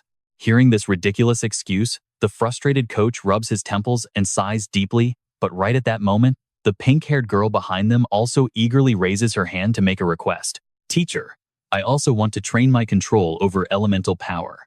Coincidentally, my chosen class happens to be a mage. Feeling completely helpless against his troublesome students, the teacher waves his hand in defeat. Fine, do whatever you want. Just make sure you don't embarrass me during the final evaluation. After getting the coach's highly reluctant and hesitant approval, the pink-haired girl excitedly turns around to invite him. Hey, Bai Yi, let's train together. With his hands in his pockets, he bluntly rejects her. No, I want a private room. But wouldn't practicing together help us improve much faster? You and I both know she is not used to this. She blinks in disbelief and asks, wait, did you just reject me? He coldly mutters a single word. Yeah. But the pink-haired girl doesn't get angry. Instead, she laughs out loud with excitement. Haha. Your attitude is really fueling my competitive spirit. With that, she quickly slips past Bai Yi and confidently steps through the door marked elemental room on the left, leaving him standing there all alone. Standing outside, the glasses friend scratches his head and asks the coach, can you find me a place to slack off a bit? Crossing his arms, the coach smiles gently, crushing his hope. Absolutely not. As the private training room door shuts, Bai Yi adjusts the system control panel, muttering calculations. I am already familiar with the warrior class, but as a mage, I am still a total amateur. The system alerts that the elemental suppression level is -10%. He makes up his mind. During this time, I must quickly train to master this skill. A sharp, cautious gleam flashes in Bai Yi's eyes. Furthermore, I must hide this trump card carefully. Absolutely no one can know I can possess multiple classes at the same time. The numbers continue to drop down, showing elemental suppression level at -30%. He is fully aware of the hidden dangers. This school is under the strict jurisdiction of the divine, meaning every single move of the students cannot escape their watchful eyes. A thin layer of frost begins to coat his body, and the room's temperature plummets, making it incredibly hard for him to endure. Revealing my talent too early is dangerous. Recalling the confused faces of his pink-haired classmate and his two childhood friends, he chants a spell while thinking silently, and, as for these classmates, the system alerts a dangerous drop, showing elemental suppression at -1%. Suddenly, the neighboring door flies open. The pink-haired girl stands with hands on her hips in a green glow, declaring war. Bai Yi, I will absolutely not let you surpass me. Bai Yi smirks, finalizing his social strategy. It is best not to form any deep connections with them. As the school bell rings, the sunset casts long shadows across the empty schoolyard. Bai Yi silently pushes his old bicycle through the school gate, his lonely shadow stretching across the ground. As he walks, a voice calls out from behind. Hey, Bai Yi, wait for us. He turns around and clicks his tongue. Sigh. These two are chasing after me again. The freckled kid and the glasses friend run up with their arms around each other's shoulders, gasping for breath and complaining. Why do you walk so fast? Wait for us. We are all misfit students who get bullied. So after school, we usually gather to complain. The freckled kid raises his hand to the sky, proudly boasting about his test results. I ranked second to last in this assessment, you know. The glasses-wearing friend joins in on the celebration, and I made it to 5th from the bottom. Laughing happily, the two turn to Bai Yi. What about you? Bai Yi calmly replies. I am dead last. All three burst out laughing. Haha, looks like none of us have any chance of making it to high school. As childhood memories rush back, his eyes soften. Those were the rare, happy moments of his middle school life. But his smile quickly fades, replaced by the cold gaze of someone who has tasted too much bitterness. Bai Yi pedals hard, leaving his friends behind, thinking, But in this life, my goals are different. Trust me, you and I are going to want to see what happens next. All right. You and I are about to watch how meaningless social ties only end up dragging him down. And what bugs them most is his sudden change. Watching their best friend vanish in the distance, the glasses-wearing guy and freckled kid catch their breath, hands on knees, complaining, "What on earth is wrong with Bai Yi today?" Just like Friday, he simply walks away alone. The freckled kid grumbles, totally annoyed because they had promised to stick together at the very back of the pack. Glasses guy narrows his eyes, muttering with deep suspicion, "Hey, have you noticed that he seems way stronger lately?" Glasses guy analyzes this quietly. Since his awakening, how could someone at the top willingly wait around for ordinary people who only walk? Suddenly, a distant shout cuts through his deep thoughts. "Hey!" He softly mutters his old friend's nickname, Glasses. "Lately, you seem a bit off. You should really find some time to get your lungs checked at the hospital." Bai Yi stands in silence, his eyes filled with mixed emotions. The heavy tension is shattered as the freckled kid comes running up from behind, laughing out loud. "Haha, I knew you were waiting here for us to go home." But Bai Yi suddenly pedals off at full speed, leaving the freckled kid screaming in frustration. "Hey, how are we supposed to catch up? Did you wait here just to mock us, you jerk?" Left in the dust, the freckled kid stomps his feet in rage, complaining to Glasses guy. "If I had not wasted all my energy on that shuttle run test earlier, I would have caught him. I definitely would have caught him." Glasses guy pushes up his frames, exposing his friend's obvious lie without even blinking. Pay attention here, because we are about to uncover a tragic secret. Watching his two bickering friends walk away, Bai Yi's eyes filled with deep sorrow.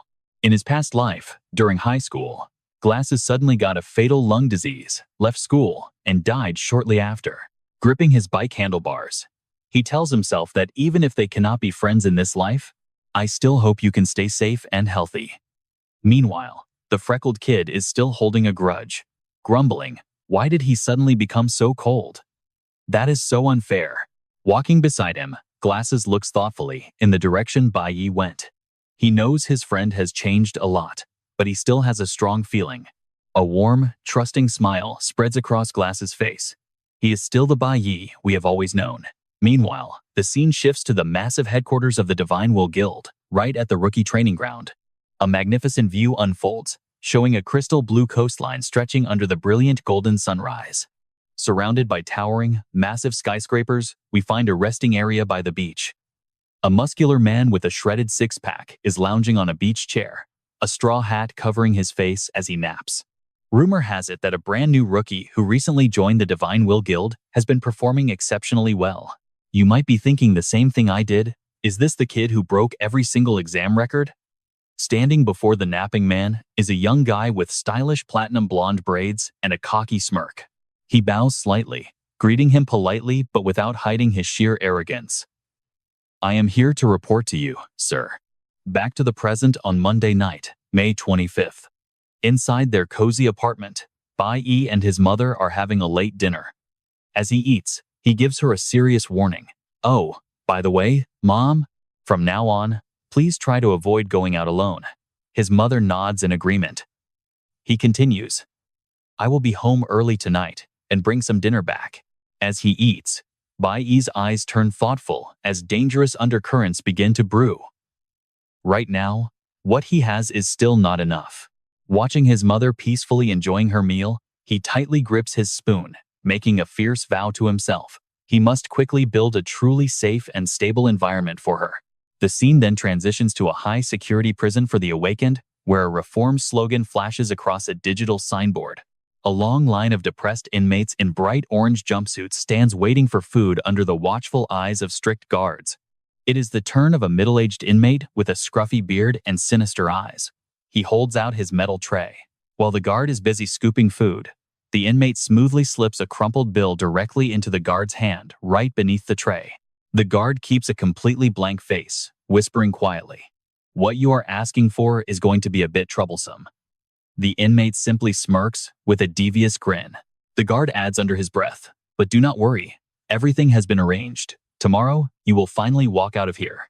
Cut back to the school campus on Tuesday morning. Bai Yi stands on a breezy corridor, looking down at the courtyard. Reflecting on his hard training, he whispers, "During this time, I have basically mastered the core combat moves of the mage class." Stretching his wrists, his eyes flash with a sudden spark of deep understanding. The real secret of this class lies in calculating the precise timing of skill releases and mastering elemental forces. Down on the sports field, the freckled kid is gasping for air after a brutal running drill, covered in sweat, but still smiling proudly. Nearby, Glasses is hanging on the pull-up bar, gritting his teeth to pull himself up, drenched in sweat with a face distorted by absolute exhaustion. While his friends are struggling through their physical training, Bai is casually leaning against the elevator door with his hands in his pockets, his face expressionless. He looks up, watching the floor numbers change on the screen. When his two best friends eagerly ask him to grab some dinner tonight, Bai Yi simply turns away and answers coldly without any hesitation, "No way." The freckled kid and Glasses are left standing there, completely dumbfounded. Suddenly, Bai Yi stops and raises a hand without even turning around. "Your marksman skill activation time is still way too slow. You need to practice your attack motion a lot more." "Oh." The freckled kid instantly fires up, his eyes shining as if enlightened, clenching his fists with burning determination. Then on Thursday afternoon after school, at the school clinic, Glasses sits across from the doctor, staring nervously at his x-ray. The doctor speaks gently. "It is a good thing you came in for a checkup so early." He points at the film, his face turning very serious. "This parasitic tumor in your lungs grows extremely fast once it takes hold. You must schedule surgery at a major hospital soon. Cutting it out will fix everything." Glasses guy mutters in disbelief, his mind still reeling. "Thank you, doctor. I will go schedule it next week." He then steps out into the quiet corridor. The memory of Bai Yi and his warning to get his lungs checked flashes in his mind. If the school's regular physical health exam had not been postponed, I would have never gone to get a chest scan on my own. Glasses guy stops, filled with suspicion. How did he know my lungs had a problem? What is going on? What has actually happened to Bai Yi? He wanders down the stairs, lost in his thoughts, when a voice from the corridor corner suddenly interrupts him. "Hey, did you hear the news? That Qiang Sheng guy is cheating again. He already reached level E4, so he will definitely place first in this exam." Glasses guy freezes, hiding behind a wall to listen closely. Another voice replies with pure disgust. "Wait, how did he even do that? Is entering a dungeon not mandatory if you want to rank up? Did you not know his family owns a private dungeon specifically used to train their clan's military force? Oh, and by the way, do you remember the guy who provoked him last weekend? Today, after school, he is going to teach that guy a lesson.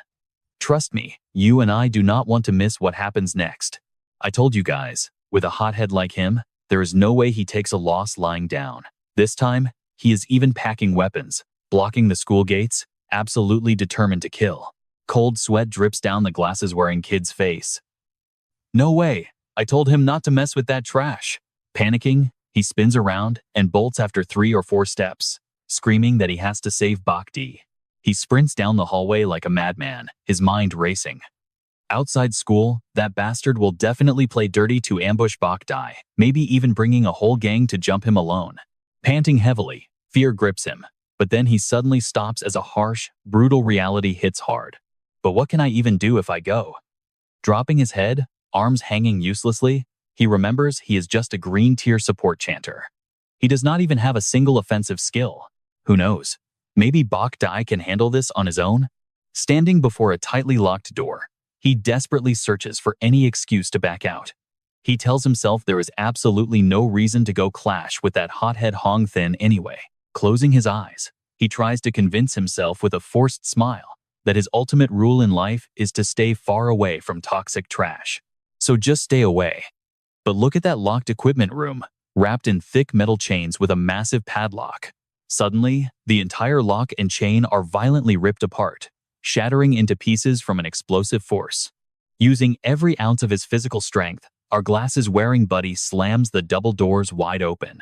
As the evening sunset bathes his sweat-soaked face, his eyes burn with pure determination, remembering that Bach D saved his life, and he owes him everything. Clenching his teeth, veins popping, he yells that he has to go save his brother. Inside, he grabs a massive battle axe that is literally bigger than his entire body. He hoists it over his shoulder, standing tall like a majestic god of war, roaring at the top of his lungs, "Bach die, wait for me. Why are you destroying the armory?" An icy, cold voice suddenly echoes from right behind him. The glasses-wearing kid jumps in shock, his heroic posture instantly deflating like a popped balloon.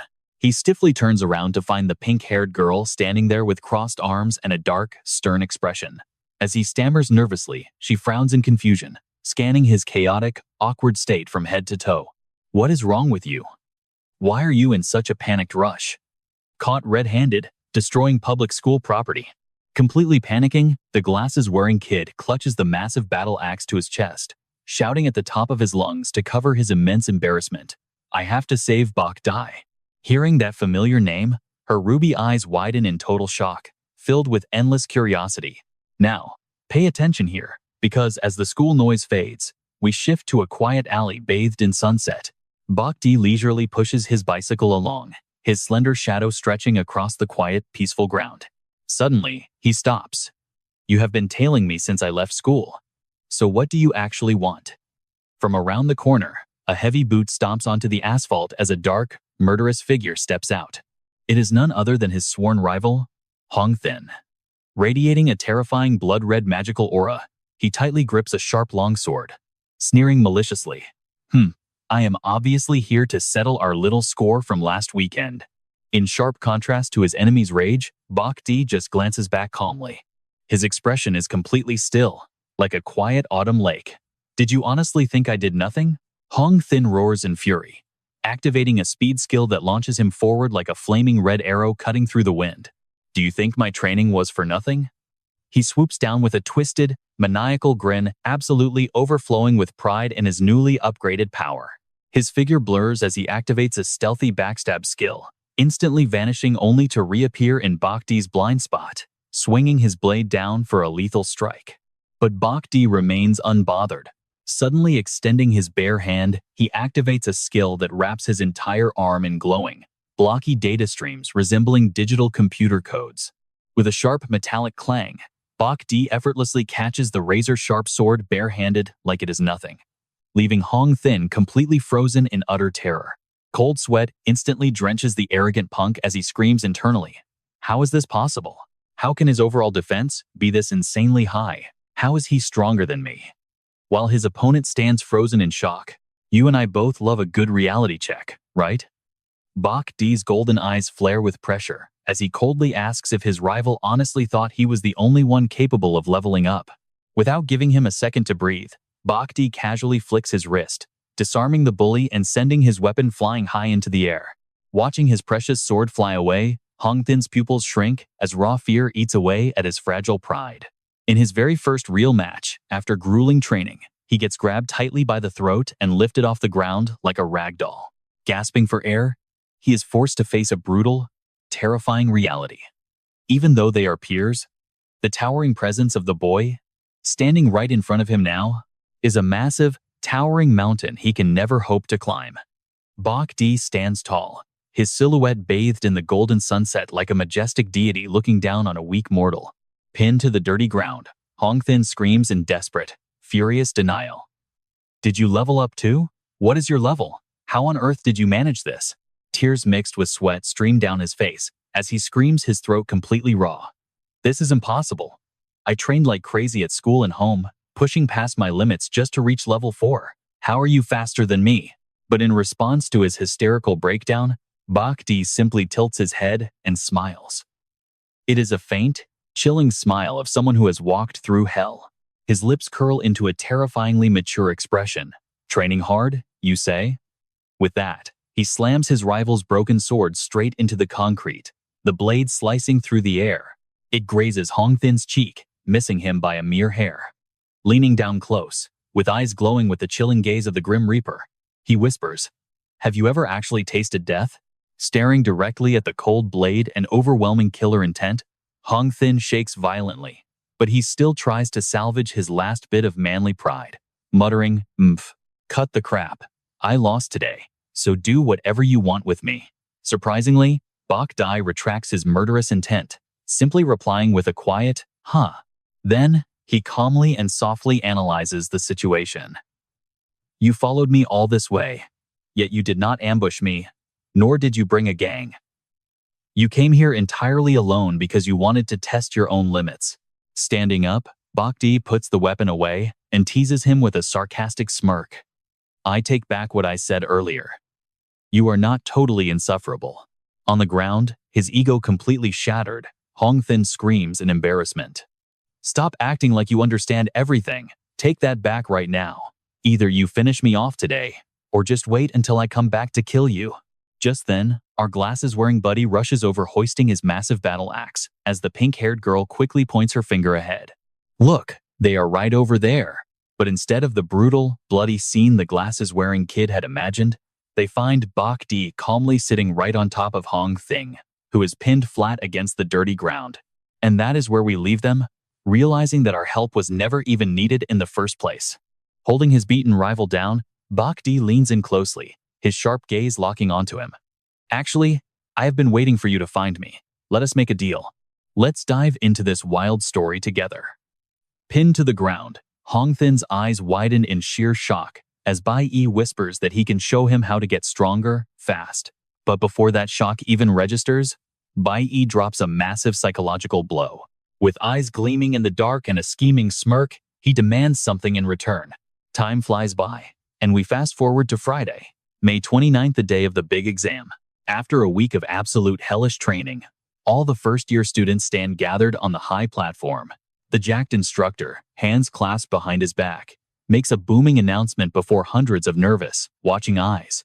The simulated real-world combat is officially about to begin, sweeping a sharp, stern gaze over the bunch of fresh-faced rookies. His deep voice booms with a warning. Before we start, pay attention to this one rule. Though it is called a simulation, the place you are entering is a real deal, dangerous monster abyss. Right behind him, the massive screen flashes with a burning red portal, crawling with horrific, fanged, magical beasts. Even though a barrier has sealed away most of the dungeon's power, danger still lurks everywhere. The very heart of this abyss is absolutely teeming with deadly beasts. So remember, you must know your limits. To ease the tension among the panicking rookies, the instructor gestures toward the group of elite seniors standing calmly off to the side. To ensure your safety, we have brought in the absolute best seniors from the high school division to guide you. Among them, one senior with a cold stare and a flashy earring smirks with supreme confidence. The instructor adds that they will not interfere in your battles. However, if your lives are on the line, they will step in immediately, though it means failing your exam. A cute graphic pops up, showing that you are free to choose between F-class or E-class dungeons. The screen splits to display the threats, showing that E-class difficulty is on a whole different level. Now pay attention here. If you lack the strength, do not challenge it. Failing this test means losing all your hard-earned credits, and the atmosphere in the arena instantly turns dead silent. The instructor waves his hand, declaring that the level selection starts now. Once everyone has made their choice, we will form teams based on those selected difficulty levels. First up, those choosing E-class. Right away, a slender hand shoots up decisively from the crowd. It is the pink-haired girl, wearing a brilliant, highly confident smile. Not far off, a cold-faced Hong Thin also proudly raises his hand for E-class to prove his own strength. But unlike those geniuses, a nervous kid with glasses is sweating buckets, clutching his backpack tightly, whispering that they are far too confident to challenge E-class when it is so dangerous. But then, what else can I do when my class is just a basic green tier support? After counting the numbers, the instructor nods with total satisfaction. All right, a total of 180 students, split into 8-member teams for E-class. The glasses kid glances over, sweating in pure shock. Wait, why has Bai not chosen E-class? The instructor holds the final sign-up list, ready to close it. The remaining students will be randomly sent into the F-class dungeons. Just then, a calm, flat voice suddenly cuts through the room. Wait a second, teacher. Bai casually slips one hand into his pocket, raising his other hand high in the air, and drops an absolute bomb on the entire crowd. I want to challenge the school's D-class dungeon. The entire hall falls dead silent. The instructor holding the list stands frozen, mouth wide open, and sweat pouring, unable to believe his ears. Huh? In the very next second, the whole room completely erupts. Students gasp in absolute disbelief. their jaws literally hitting the floor. In the middle of the chaos, Hong Thin frowns, staring with a deeply complex expression at the absolute monster who just handed him a defeat. The crowd bursts into frantic whispers. Is this guy out of his mind? Who on earth tries to challenge a D-class dungeon on their very first day? The instructor quickly barks out a loud refusal. But Bai Yi just stands there, his calm, amber eyes completely unfazed, totally ignoring all the mocking murmurs around him. Suddenly, the dean, looking sharp in his suit and glasses, steps onto the stage. He warns sternly that D-class dungeons are incredibly dangerous, and typically, only high school students who have reached D rank or above are allowed inside. Bai Yi does not back down at all, using sharp logic to counter the dean. But sir, the school handbook does not actually say that challenging D-class is forbidden. Besides, the rules state we have total freedom to choose our level. Look closely at this. He looks straight into the dean's eyes, his steel voice echoing. The school's mission is to scout elite talents for the Grand Guild.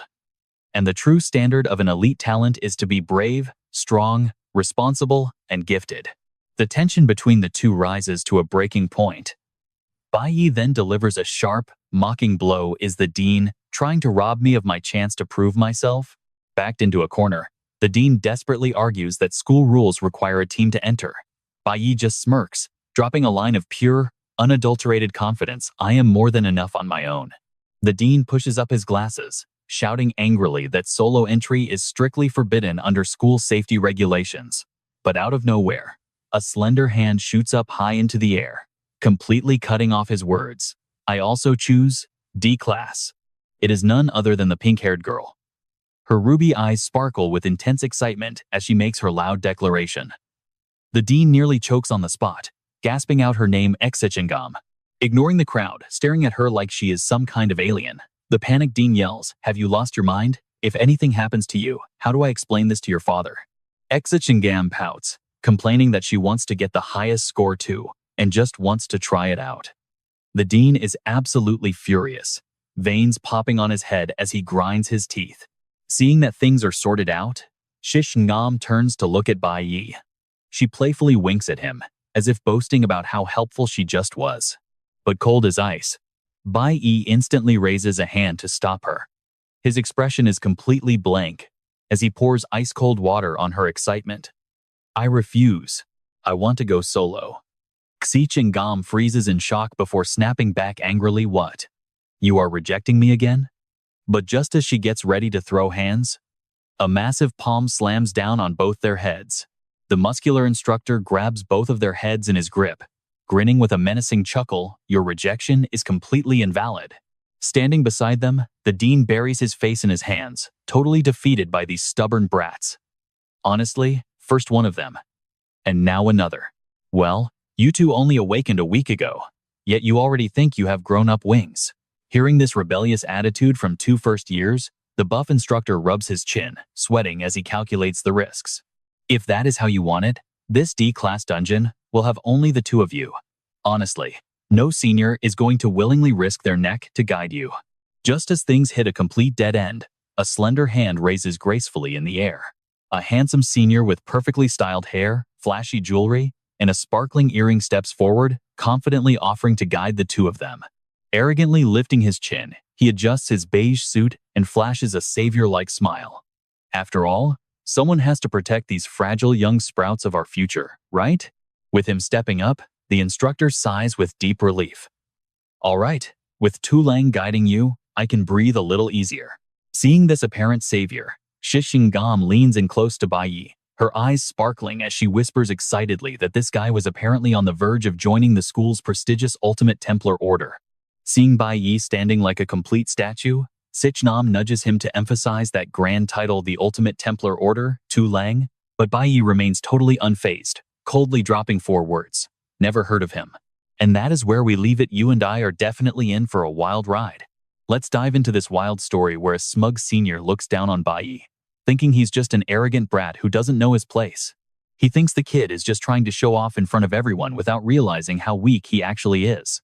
Cutting through the noisy chatter of the team selections, the instructor points directly at the blazing portal, crackling with spatial energy behind him. All right, now that the teams are set, the mock battle officially begins. Inside the dungeons, high-tech camera drones silently hover in the air. The instructor yells out a final warning, letting everyone know that specialized drones will follow them to broadcast the action live. Every single moment will be recorded.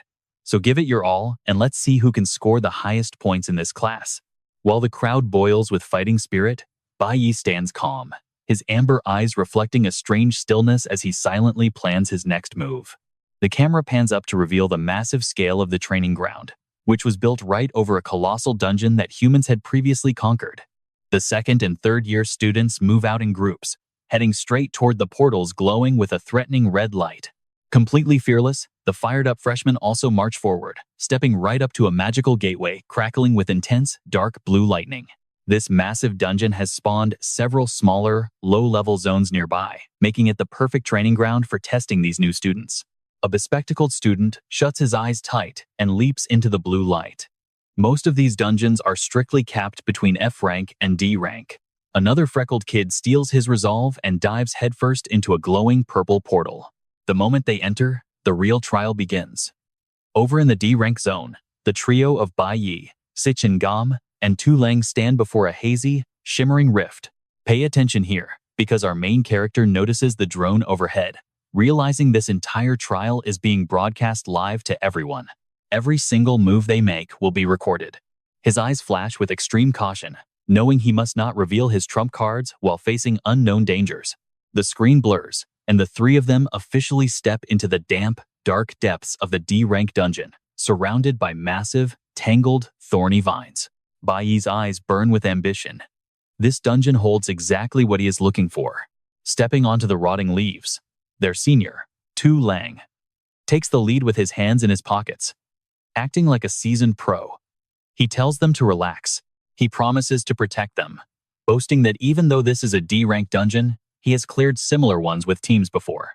Curious, Sich Nam asks him how strong the monsters in a D-rank dungeon actually are. Tu Lang clears his throat, acting like an expert. Usually, their power ranges from E5 to D5, which is roughly level 5 to 15. But the truly dangerous beasts in this school dungeon have already been sealed tight, so there won't be any real D-rank monsters, let alone a boss. He turns his head back, warning them with a sharp look that they still should never underestimate high-tier E-rank monsters. Hearing this, Sich Nam nods her head repeatedly, listening very carefully. Tu Lang continues, explaining that their speed and attack power can be incredibly fierce. Since the two of them just awakened, they are still basically rookies compared to these beasts. Eager to show off to the pretty girl, Tu Lang smiles warmly at Sich Nam, promising to find some low-level monsters so she can easily farm some points. Do not worry, your senior has got your back. But as he tries to flirt, Tu Lang suddenly freezes, his eyes twitching as he notices someone casually walking way ahead of the group. Feeling his authority challenged, Tu Lang points ahead and snaps loudly, demanding to know what that brat thinks he is doing. He warns that wandering off so far will only alert the monsters, but before the senior can even finish his lecture, Bai Yi suddenly turns around. In the shadows of the dark forest, his amber eyes glow with a sharp, suffocating surge of magical energy. You and I both love a bold main character. And he delivers. He coldly tells his senior to shut up and stay back because he is not needed here. The guy is left shaking in absolute disbelief, completely stunned by this disrespect. At that moment, the camera angles shift to the sky. High above in the clear blue, countless unmanned drones begin dispersing to cover every single corner of the academy. An announcement rings out over the speakers, declaring that this year's mock battle is now officially broadcasting live. Out on the sunny campus grounds, hundreds of students crowd together, looking up at a giant screen floating in the air. It displays dozens of smaller feeds showing live battles from various dungeons. Deep inside a dimly lit control room, senior professors and head examiners sit back with their arms crossed, closely monitoring every move of the first-year students on the massive screens before them. The camera suddenly pans to a luxurious, closed wooden door, featuring a gleaming gold plaque that radiates authority. It's the main instructor's office. Inside, the green-haired vice commander is glued to his phone. Smirking with amusement, he calls out to the back of the room, suggesting the commander watch the stream because it's getting very interesting. He turns his screen around, his emerald eyes gleaming with intense amusement, like he just found a new toy. He mentions that a brave freshman actually dared to enter a D-rank dungeon. From the shadows in the corner, a beautiful woman with voluminous black hair and stylish clothes emerges. She curls her lips into a smirk, asking with curiosity what class the boy chose. The vice commander taps his screen, laughing softly as he explains that it is the most boring support class on the green element list. Hearing this, the woman's smile deepens, and her eyes flash in the shadows with dangerous excitement. She admits she really wants to see where he gets all that confidence. Back in the harsh reality, deep inside a sealed F-rank dungeon, our bespectacled student is completely drowning in absolute panic. With his eyes squeezed shut, he frantically shakes his small bell while screaming at the top of his lungs, begging the monsters to stay away. The whole scene is complete chaos. A swarm of aggressive firebats dives down to attack the front lines. Meanwhile, the terrified kid cowers far in the back, desperately waving his bell to cast weak, green defensive circles to boost his teammates. A short-haired girl standing next to him can only facepalm in complete disbelief. Gritting her teeth, she glares at him in frustration, telling him there is absolutely no need to panic this much. But ignoring her words entirely, the kid continues to tremble as the system panels pop up, showing F-rank firebats and F-rank explosive cats. On the verge of tears, he wonders how an F-rank dungeon can have monsters that look this terrifying. Elsewhere, deeper inside the caves, packs of beasts howl to show off their power. Everything from aggressive F-rank wild wolves to a massive, lightning-infused storm panther at E-rank begins to emerge, placing an incredibly heavy and terrifying pressure on the young rookies. Switching over to another sealed E-rank dungeon, a heavy, gloomy atmosphere hangs over the entire area. A male healer kneels, gritting his teeth as he casts green magic on his teammate's bloody arm. Trust me, you are going to want to see what happens next. All right, let's jump right into the action, where a furious roar tears through the miserable silence. He grinds his teeth, shouting at his useless teammates, "If you guys cannot do it, then step aside and let me handle this alone." Remembering his humiliating defeat against Bai Yi, Hong Sheng's rage explodes into pure power. His arm glows blood red, and the system flashes with his violent skill, boosting his strength by 32%, critical hits by 20%, and lifesteal by 15%. As he slashes the monster, only one crazy thought screams in his head. "I am absolutely going to surpass you, Bai Yi." But unlike the sweaty and desperate struggle of other hunters, the inside of this sealed D-rank dungeon actually feels strangely calm and relaxed, which is incredibly weird. Bai Yi stands with his back turned, holding a dagger that glows with green magic. At his feet lies the giant, bloody corpse of a defeated beast. The system screen flashes, showing he successfully defeated a level 6 corpse devourer. E rank, gaining 30 experience points. As the camera pans out, there are actually 3 giant monster corpses piled on top of each other, along with 3 notifications of gaining 30 experience points popping up in a row. Every single one of them was finished off quickly, ruthlessly, and with zero wasted movement. Left behind, Senior Z Lang stands jaw-dropped, his eyes nearly popping out as he trembles and gasps. "How did you do that?" Now, don't blink, because before they can even process this, out of the dusty forest shroud, 2 giant purple-shelled spiders crawl out. Under this creepy scene, Bai Yi keeps his completely emotionless, icy face as he turns his head to explain the situation to Qi Yin in a flat, monotone voice. The monsters here are all sealed, so they can only use half their strength. Because of that, they really are not that hard to handle. Qi Yin quickly jogs after Bai Yi, pumping her fists in pure admiration. Even if it is only half strength, you are still fighting multiple enemies at once. "It looks like I am still a long way from your level." Hearing the soft, disappointed sigh of his friend, Bai Yi does not turn around, his back radiating a calm, mature vibe as his deep, soft voice speaks. "There is absolutely no need to compare yourself to others." Glancing back with sharp amber eyes, his side profile is dimly lit and incredibly cool. He quietly drops a sharp final line, saying, "Just focus on doing your own job well." That handsome line instantly melts Qi Yin's heart. She tightly clutches her magic grimoire to her chest, her cheeks turning bright red as if surrounded by 1,000 sparkling stars. Smiling widely, she asks, "Do you always have to act so cool?" She brightly resolves, "I am going to work hard." In contrast to that romantic atmosphere, Senior Xilang, completely ignored on the side, has a face as dark as a soot-covered cooking pot. Veins pop on his forehead as he fumes inside, thinking, "Damn it, This kid completely stole my spotlight just to show off. Refusing to let a first-year brat steal his senior spotlight, Zilang clears his throat, fixes his collar, and angrily steps in front of Bai Yi, trying to look serious and arrogant again. This is a D-rank dungeon after all. He glares sharply at Bai Yi, adding, "Do not get cocky. It is always better to be careful." Slapping Bai Yi on the shoulder to assert authority. His chin points high as he talks endlessly, saying, "Your performance is indeed praiseworthy. But remember, this is your very first time in a demon cave. This is a 3-star demon cave, not as easy as you think. As your senior, I will give you some valuable advice." Ignoring him completely, Bai Yi looks ahead and says, "Qi Yin, go handle the monster crawling out from the right." He decisively walks to the left. The camera pans to show the dark, gloomy cave, where they stand before separate paths, surrounded by scattered monster corpses and pools of fresh blood, completely ignored by the 2 first-year juniors. Zilang grinds his teeth in frustration.